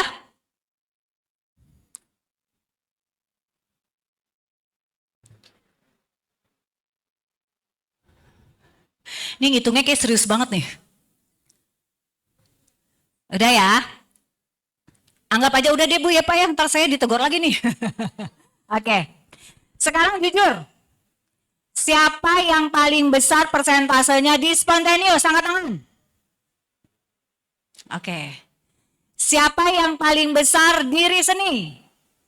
Oh, cukup banyak. Siapa yang paling besar di spesifik? Siapa yang paling besar di feeling? Oh, ternyata feeling dan reasoning paling banyak Bapak Ibu guru ya. Jadi kalau ngobrol sama orang tua murid, kasih data dan kasih kenyamanan ya Bapak Ibu semuanya ya. Nah, kenapa sih kita harus tahu? Ada yang berimbang nggak skornya? Misalnya reasoning 25, spontaneous 25 ada? Kalau ada wajar. Karena manusia, dia bisa single dominan, bisa double, bisa ada 3, atau bisa didominan di 4-4-nya. Kita masuk ke 5 bahasa. Kenapa kita harus tahu ini? Kalau kita aja punya otak, anak kita punya nggak? Pentingnya kita mengetahui karakter diri kita, supaya ketika berbicara sama orang lain, kita jangan mendominasi, orang harus memahami kita. Tapi bagaimana kita memahami anak-anak kita dengan karakternya. Anak dengan dominan spontaneous. Bunda, nanti liburan kita kesini aja Bun. Bunda, nanti kalau aku udah gede ya, aku bikinin rumah sakit. Aku mau pergi ke bulan Bunda. Bunda, bintang tuh kayak gini. Hah? Ada anak-anak yang kayak gitu? Bisa jadi anak Bapak Ibu dominannya spontaneous. Ada nggak anak-anak yang banyak nanya, Bunda mau kemana? Bunda pulang jam berapa? Bunda mau ngapain aja? Ayah kenapa ayah pakai kemejanya warna biru? Kenapa ayah nggak pakai kuning? Hah? Ada yang kayak gitu? Bisa jadi anak Bapak Ibu dominan otaknya reasoning. Ada anak yang kayak gini, Bunda Maya kemana sih? Aku kangen banget. Ada yang kayak gitu? Bunda video call aku dong, ayah video call dong, ada? Bisa jadi anak Bapak Ibu dominan otaknya feeling. Ada yang kayak gini misalnya, Bunda aku mau pilih baju sendiri, aku maunya celananya yang ini, bajunya yang ini, sepatunya yang ini. Cuma kadang-kadang kita karena silau, kita patahkan pilihan anak kita, betul gak?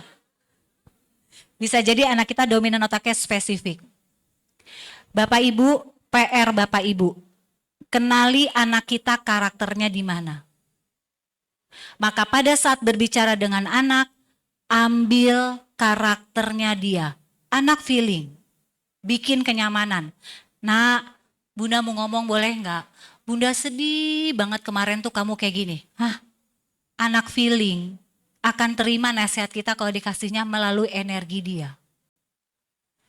Yang spesifik. Nah, coba kamu pikirin ya, sekolahnya mau di mana? Itu harus dari sekarang kita pilih. Dibagi-bagi, kamu mau di mana sekolahnya PTN-nya nanti? Di Jakarta, di Makassar, pilih sekolahnya mau di mana? Udah kebayang, hah? Anak yang reasoning, data, ya. Kenapa sih kamu harus jadi anak pinter? Nih ya, anak pinter itu nanti kalau mau punya perusahaan tuh bisa. Why is it important saya harus belajar sekarang? Hah? Anak spontaneous, ceplos. Kamu besar mau jadi apa nak? Ya oke, Bunda sama Ayah setuju. Tapi gimana nak sampai ke sananya? Hah? Challenge. Jangan-jangan selama ini kita nggak bisa ngasih love language. Karena selama ini kalau berbicara, kita mengharapkan anak memahami kita. Kesalahan terbesar dalam komunikasi, kita nggak masuk berbicara pakai karakter anak kita. Gagal. Bisa dipahami ya? Amati anak kita karakternya apa. Dekati. Ambil motivasinya. Insya Allah kita dapat waktu yang tepat. Terakhir ini saat saya lahir, orang tua harus memperhatikan apa yang membuat anak merasa bahagia dan dicintai. Ingat, setiap orang dianugerahi dominan otak, karakteristiknya. Orang tua harus orang pertama yang tahu karakter anak-anak. Terakhir, sebelum saya masuk Q&A, Bapak Ibu, nasihat dari guru saya akan sampaikan ke Bapak Ibu semua. Kalau ada yang bertanya, Mbak Intan, keberhasilan kita sebagai orang tua tuh apa sih? Pertanyaan ini saya tanyakan ke guru saya dan ini akan selalu sharingkan di setiap sesi parenting saya. Karena jawaban guru saya menurut saya harus diketahui oleh semuanya. Jawaban beliau adalah seperti ini. Mbak Intan, anak itu adalah legacy kita. Legacy gimana saya tanya? Apakah 4 anak Mbak Intan sudah dididik dengan baik? Sudah, insya Allah. Insya Allah dia akan sukses secara dunia Mbak Intan. Tapi jangan lupa sebagai orang tua, kita harus mengawal dia juga sukses di akhirat. Di mana letak kebahagiaan kita dan keberhasilan kita sebagai orang tua adalah ketika Mbak Intan dan suami meninggal dunia, keempat anak Mbak Intan yang sukses secara dunia tadi, amin, mendoakan Mbak Intan di setiap sujud mereka. Mendoakan suami Mbak Intan di setiap sujud mereka. Disitulah Mbak Intan dan suami sukses sebagai orang tua. Karena bukan hanya berhenti sampai keberhasilan dia di dunia. Ternyata dia harus menjadi legacy kita. Karena kita pasti akan meninggal ayah bunda. Pasti. Dan pada saat jiwa raga ini terpisah, hanya 3 amalan yang masih ada, betul? Salah satunya doa anak yang soleh dan soleha. Sudahkah mendidiknya kita sampai ke tahap itu?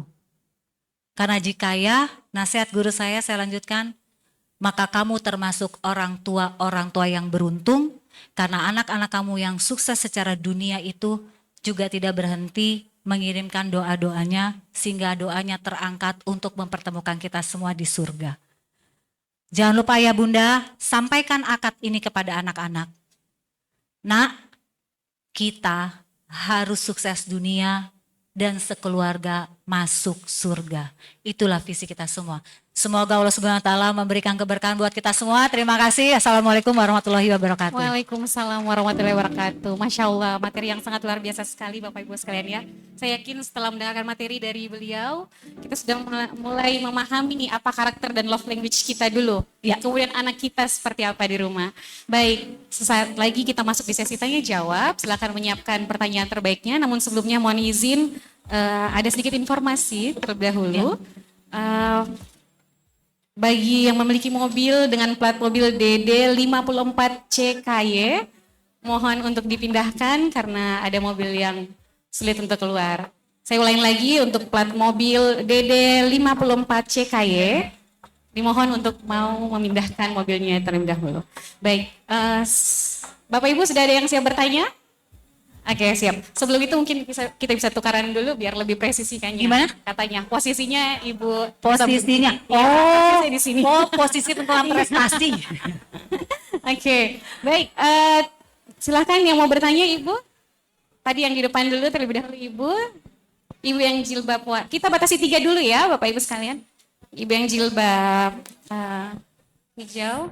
Kemudian Ibu yang jilbab pink, tapi Pak yang di sebelah sini ya ke Ibu. Yang kedua satu lagi sebelah sini kayaknya boleh ya, Ibu Ismi angkat kipas. Oke, baik, silahkan Bunda perkenalkan juga namanya. Assalamualaikum warahmatullahi wabarakatuh. Saya dengan Bunda Aida. Terima kasih Mbak Intan atas materinya. Saya menanyakan terkait inner child yang sekarang.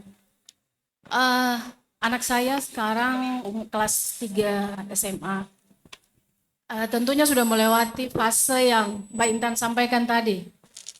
Yang 0 ke 7, 7 ke 12. Dan saya yakin, alhamdulillah Allah masih mengizinkan saya sedikit memahami, akhirnya saya mengerti ternyata inner child itu sangat berpengaruh terhadap kita pada saat kita dewasa nanti.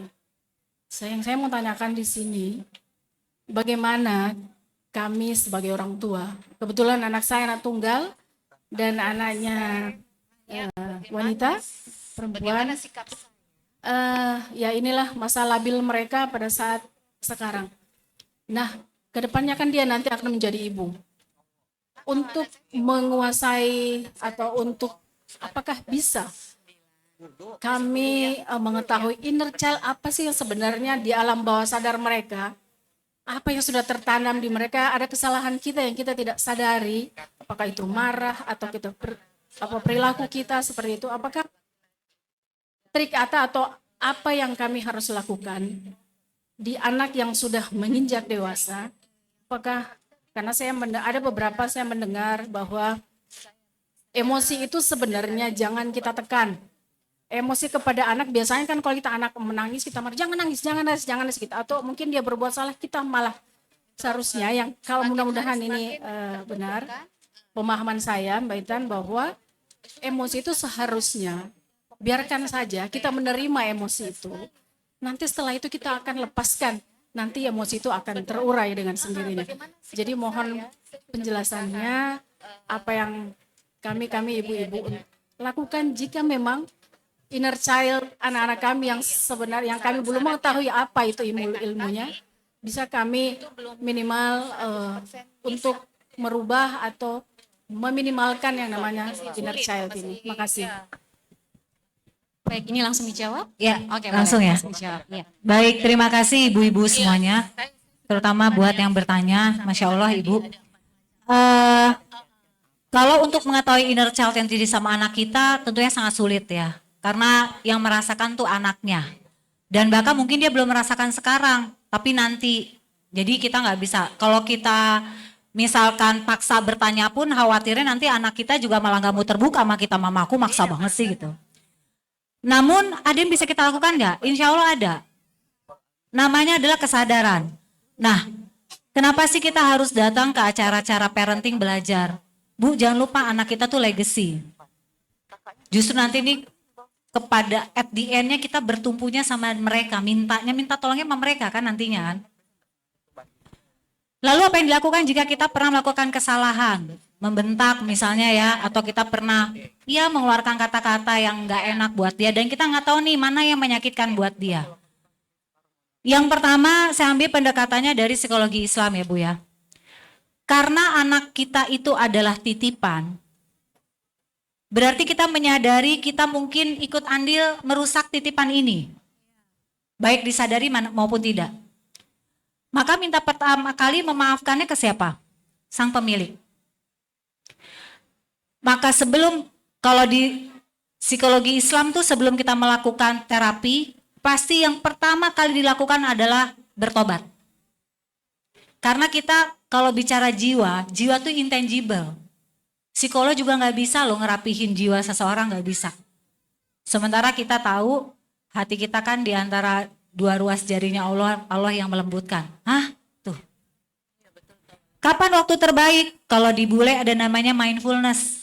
Kalau di Islam namanya sholat tahajud. Sama-sama kan? Butuh keheningan, butuh kesunyian. Nah itu. Cuma bedanya kalau mindfulness tuh pakai lagu-lagu yang menenangkan, kita nggak perlu Bu. Kita langsung sholat, gelar sajadah, mohon ampunan. Nah, kata guru saya pada meminta ampunan, kita ceritain aja. Saya pernah marahin anak saya pernah ini, ya Allah saya minta maaf. Kenapa? Karena kita butuh memaafkan. Bukan memaafkan orang lain. Memaafkan kesalahan kita yang kita lakukan di masa lalu, baik yang kita ketahui maupun tidak ketahui. Jangan-jangan karena kita punya kesalahan lalu kita menyimpan, itu yang membuat kita nggak bisa all out jadi ibu atau jadi ayah. Kan nggak enak loh, kita punya rasa feeling guilty itu nggak enak. Maka minta maaf dulu. Setelah udah, yang kedua baru kita ikhtiarnya Bu. Apa ikhtiarnya? Ibu minta maaf sama anak. Ini mengajarkan dua hal. Mengajarkan bahwa ibu ini manusia, nggak sempurna, kadang buat salah. Minta maaf sama anak. Yang kedua, mengajarkan pada anak, kalau suatu saat kamu buat salah pun, jangan pernah malu minta maaf. Karena orang mengakui kesalahan itu pemenang loh. Karena sekarang nggak semua orang mau mengakui kesalahan. Minta maafnya ada caranya. Cari waktu yang tepat, cari momen yang emang enak, samperin. Jangan lupa sambil dielus. Nah, Bunda mau ngomong boleh nggak? Ada attachment kan, pelekatan. Iya Bunda mau ngomong apa? Nak, Bunda mau minta maaf ya kalau selama jadi mama kamu sampai hari ini mungkin Bunda pernah marahin kamu. Bunda pernah bentak kamu. Bunda minta maaf banget. Respon anak mungkin akan berbeda. Ada yang langsung ikut sedih, ada yang gini. Bunda kenapa, Bun? Bunda baik.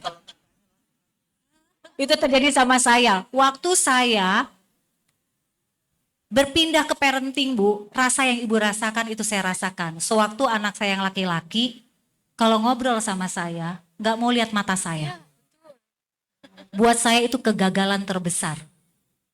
Dan ternyata kata guru saya, sayalah yang menyebabkan anak itu nggak nyaman sama saya. Jadi waktu dia SMA kelas 3, saya nggak bisa ngobrol sama dia. Waktu saya minta maaf, anak saya responnya karena laki-laki. Bunda kenapa sih? Iya dia bilang dimaafin gitu. Karena ini tiba-tiba bundanya melo kan. Tapi kita jangan terdistract dengan reaksi mereka. Karena yang kita butuhkan apa? Kita melegakan diri kita, Bu. Iya Bunda tahu, Bunda lebay. Bunda tahu, tapi Bunda cuma minta maaf sama AA. Nah, Ibu punya panggilan sayang, panggil. Namanya bahasa Ibu, bahasa bulenya mother language. Kenapa bahasa ibu itu harus yang pertama? Karena cuma ibu yang punya bahasa dari hati ke hati. Nah, kemudian, ya Bunda minta maaf ya. Ya udah. Pegang tangannya. Nah, Ibu udah pernah nggak nih Bapak sama Ibu nih deep talk sama anak nih? Pegang tangannya. Mulai sekarang kita saling doain ya, Nak. Kamu doain Ibu menjadi ibu yang terbaik buat kamu. Bukan sempurna. Gak ada ibu yang sempurna, gak ada manusia sempurna, kita pasti hilaf. Doakan ibu ya biar bisa jadi ibu yang terbaik buat kamu. Doain ayah juga ya Nak, buat akad. Kita satu tim Nak, dan kita harus sama-sama ke surga ya Nak. Mungkin pada saat itu anak masih bingung ibunya kenapa. Iya kan? Nih ibu saya tadi ikut parentingnya diapain, apa diruqyah ya. Tapi gak apa-apa Bu. Itu akan jadi good memory buat anak kita. Dan ibu lihat bagaimana Allah melembutkan hati anak ibu. Pelan-pelan tiba-tiba dia bisa diajak ngobrol. Pelan-pelan yang tadinya nggak mau ngobrol jadi mau ngobrol. Karena cuman satu kuncinya dalam parenting Islam. Orang tuanya berubah, maka anak akan berubah. Kuncinya hanya itu Bu. Insya Allah ketakutan ibu terhadap inner child anak ke depannya itu dihapuskan. Karena soal jiwa, soal mental, soal trauma, gak ada yang bisa tahu. Maka pertolongan yang pertama harus ke Allah, yang kedua kita memaafkan dan melepaskan ego itu. Insya Allah bisa ya Bu ya. Terima kasih untuk pertanyaannya. Ya. Tepuk tangan dulu boleh dong. Bagaimana Ibu sudah menjawab ya? Alhamdulillah. Baik, tadi Ibu yang jilbab pink di sebelah sana, Pak Kabe. Ini lagi berdiri. Ya, Assalamualaikum warahmatullahi wabarakatuh. Waalaikumsalam warahmatullahi wabarakatuh. Waalaikumsalam warahmatullahi wabarakatuh. Saya ibu dari Sahidi, anak kelas 10. Bu Intan, sedikit saya mau sharing. Kebetulan anak saya itu cowok ya, anak laki. Agak sedikit introvert Bu. Saya sudah berbagai macam cara untuk mendekati si anak ini. Tapi susah karena dia sedikit agak luar biasa tertutup, Bu. Ya satu jalan yang saya lakukan itu coba berdoa saja, Bu. Ada enggak cara yang spesifik, yang bagus untuk meluluhkan si anak yang introvert ini? Makasih, Bu. Sama-sama Ibu. Anaknya kelas 10 ya? Iya. SMA kelas 1? Iya. Ya, baik. Terima kasih Ibu. Pertama-tama Bu, introvert, ekstrovert tuh sama-sama bagus. Jadi kalau punya anak introvert, hilangkan kalimat gimana cara merubah introvert jadi ekstrovert, gak bakal bisa. Introvert tuh kekuatannya dahsyat, mampu menganalisa, mengobservasi, analytical thinkingnya akan kuat, strategic thinkingnya kuat. Wah, anak introvert tuh banyak banget. Anak ekstrovert juga banyak, cuman bedanya anak introvert itu memang secara karakter tuh dia nggak gampang mingle, humble gitu ya. Nah kita orang tua yang langsung, kenapa ya anak saya kok berbeda ya? Nah, sadari introvert kekuatan. Dari mana ibu tahu itu aman-aman saja? Kalau dia misalnya Di sekolah pelajarannya baik-baik aja. Dia nggak ada ngomong ketus sama ibu. Dia nggak sopan sama ibu. Insya Allah misalnya sholatnya terjaga, semua terjaga, maka aman. Tapi kalau dia diem tapi bermasalah, nah itu berbeda, bukan karakter introvert. Diem tato dari guru, bu kemarin anaknya mukulin anak orang, nah itu bermasalah. Anak ibu insya Allah enggak ya, jadi hanya diem. Nah, anak kita sepertinya sama bu, kulkas-kulkas dingin gitu ya bu ya. Ya. Anak pertama laki-laki.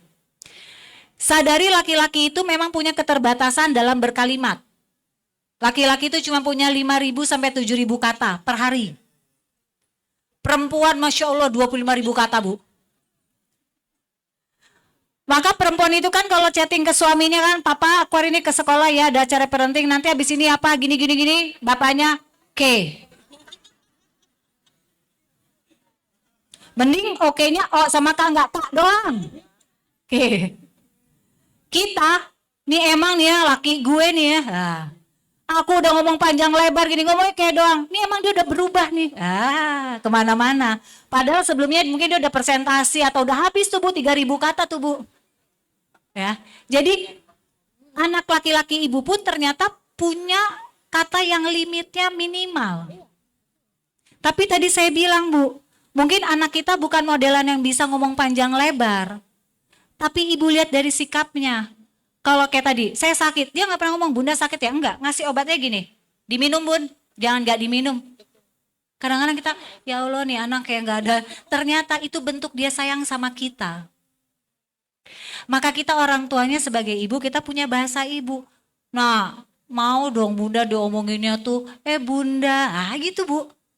Ingat karena dia udah SMA, dia nggak usah dibilangin kayak anak kecil. Sedikit ngomong tapi keinginan. Lama-lama insya Allah bu, atas izin Allah, ini anak ngerti bagaimana ngobrol sama ibunya. Tapi kita jangan menyalahkan dia terus, khawatir kita yang nyalahin. Nih anak pendiam, gak mau deket sama ibunya, nih anak gak bisa ngerti. Jadi kita negatif.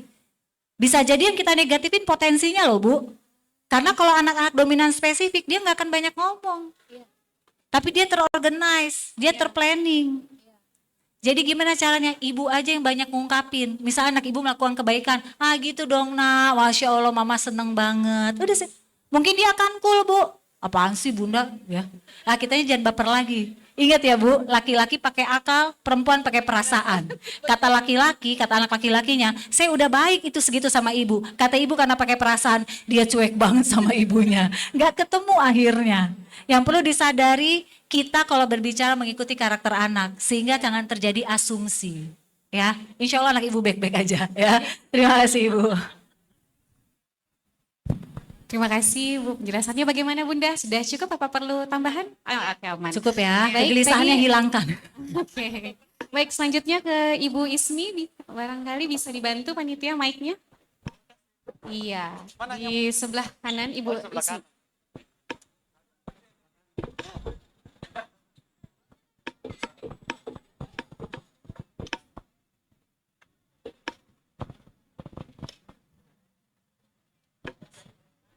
Cek, baik.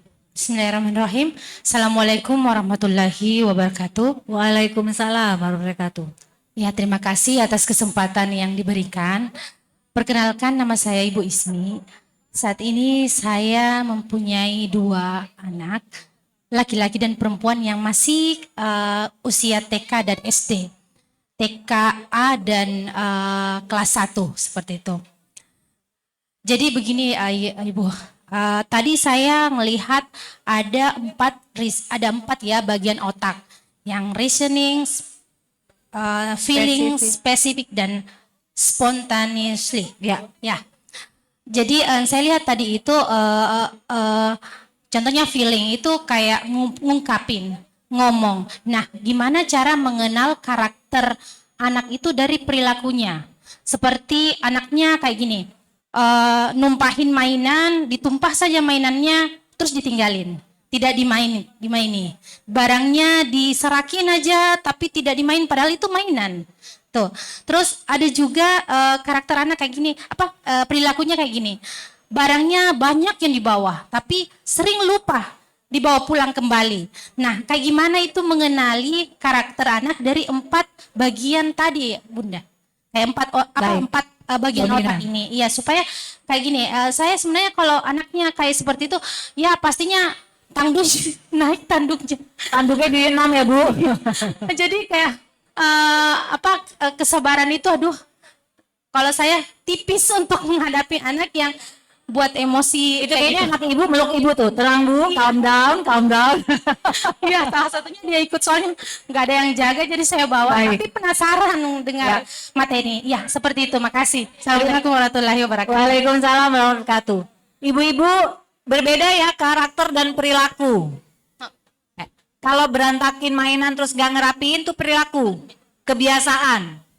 Nah perilaku itu adalah habit. Habit itu bisa dirubah. Kalau sekarang bad habit, rubah jadi good habit. Nah kaitannya apa dengan dominan otak? Sebenarnya bukan ngeberantakinnya yang salah. Ngeberantakinnya itu adalah perilaku.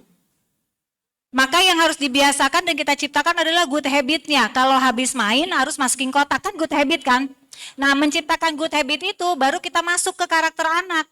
Kalau anaknya yang spontaneous tadi tuh Bu, misalnya wah apa aja serba ceplas-ceplos spontan gitu ya. Maka ibu kasih kotak-kotak yang warna-warni. Ini buat mainan yang robot, ini buat yang mobil misalnya, ini buat ini. Ayo siapa yang masuk duluan itu pemenangnya. Rapi Bu. Kan spontaneous. Kalau anaknya feeling, ayo dong mama senang banget rapi. Kalau rapi itu ayo. Contohin karena anak mendengar, melihat dan meniru. Kalau anaknya reasoning, coba menurut kamu nak, kenapa kamarnya harus rapi? Biar dia jawab. Dari jawaban dia kita jebak Bu biar dia ngerapihin. Makanya sekarang harus rapi. Yuk fasilitasi kita kasih tuh tempatnya. Yang spesifik, biasanya kecenderungannya anak-anak spesifik detail itu dia akan merapihkan.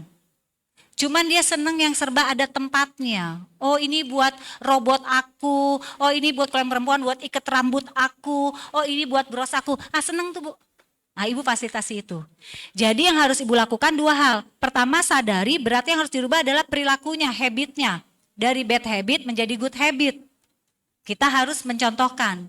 Masuknya dari mana? Baru masuk ke karakter dominan otak tadi.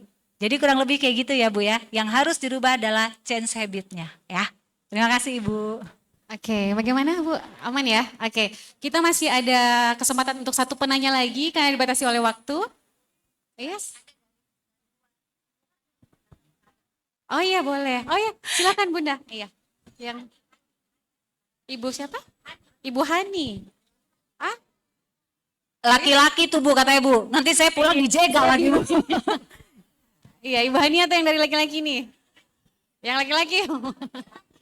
Boleh gini aja, satu laki-laki, satu Bu Hani boleh lah ya Bu Dua-duanya ya. ya, enggak apa-apa ya panitia ya, agak undur sedikit. Saya Oke, jawabnya dua-duanya. simpel deh. Oke, silakan. Dilarang mungkin. curhat ya, bertanya bolehnya. Iya, boleh. Siapa dulu? Dari Laki-laki yang laki-laki dulu, nanti Ibu Hani yang terakhir, ya? Iya. Yang mana yang laki-lakinya? Yang laki-laki boleh dibantu mic-nya? Iya. Ayah, kita kasih kesempatan ayah. Yuk ayah, mewakili ayah-ayah. Oke, terima kasih atas kesempatannya. Sebelumnya saya mau bilang bahwa saya belum ayah. Oh calon ayah. Silakan yang masih jomblo-jomblo ini ya. Tidak. Jadi begini, jadi menurut saya memang tadi ilmu parenting itu sangat penting. Kita tahu bagaimana kalau ilmu parenting itu bagus, dampaknya seperti apa dan bagaimana. Tapi yang saya ingin tanyakan, tadi dari awal, dari MC, moderator dan seterusnya itu menyambutnya ayah dan ibu. Yang berarti bahwa ilmu parenting ini sangat cocok untuk orang tua yang telah mempunyai anak dan sebagainya. Akan tetapi saya pernah mendapat sebuah ungkapan bahwa didiklah anakmu 25 tahun sebelum dia lahir. Artinya bahwa parenting itu bukan cuma penting bagi ayah, tapi penting juga bagi calon ayah. Nah, ingin saya tanyakan bagaimana menurut pemateri. Terima kasih. Baik, Bapak calon ayah udah punya istri apa belum Pak? Belum. Lagi mencari. Ini bagus nih, calon ayah udah belajar parenting nih, luar biasa nih.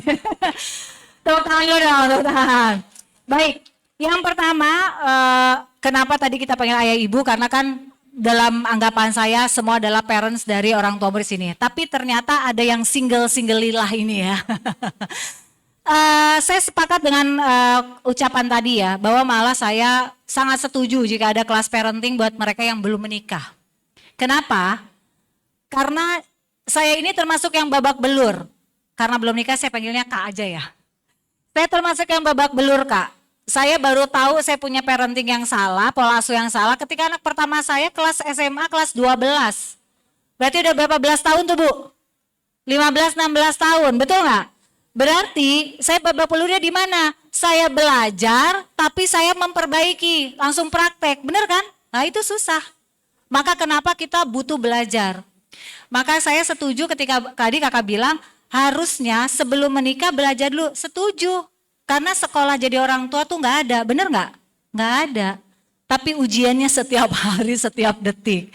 Jadi mangga dicerna ilmu hari ini bekal nanti dirimu ya Kak ketika menjadi seorang ayah. Jangan lupa ayah itu adalah leader dalam keluarga. Sehebat-hebatnya kita ibu-ibu di luar, istri punya jabatan apapun di kantor, ketika pulang ke rumah semuanya dilepas karena kita adalah follower. Jangan sampai istri mengambil peran memimpin keluarga, jangan. Memimpin keluarga adalah laki-laki. Dan anak-anak kita butuh peran ayah yang utuh. Karena keberanian, berani berkata tidak, berani mengambil resiko, berani mengambil tantangan, itu perannya dari ayah. Jadi ini bisa jadi bekal ya. Terima kasih Kak untuk jawabannya. Terjawab ya. Oke. Baik ya, cukup ya calon ayah. Berikutnya Ibu Hani boleh dibantu mic-nya. Di sebelah kanan. Iya. Ibu Hani. Sana Pak. Itu loh Sebelah Mas. kanan, iya. Ah. Oke.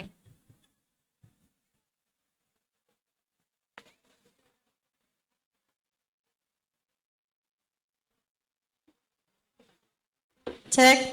Ya Ibu. Terima kasih.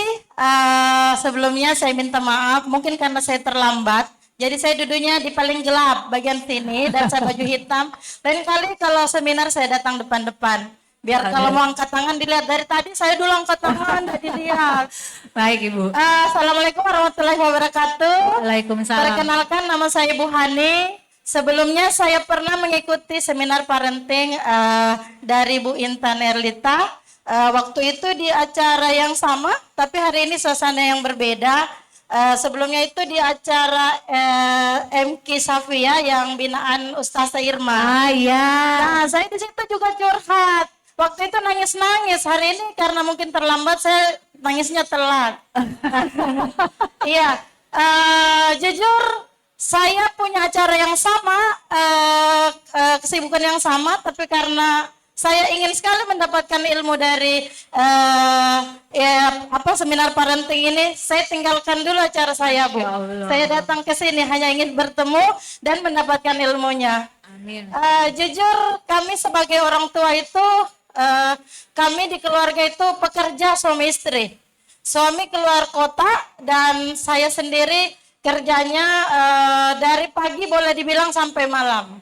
Untuk ketemu anak-anak, kami keluar sudah tidur, masih tidur, dan pulang sudah tidur lagi. Yang besar bisa urus dirinya sendiri, dan yang kecil itu kami titipkan. Kadang minta tolong diantar sekolah, dijemput sekolah, cuma disediakan aja barang-barangnya. Nah, untuk quality time itu sangat kurang atau tidak ada.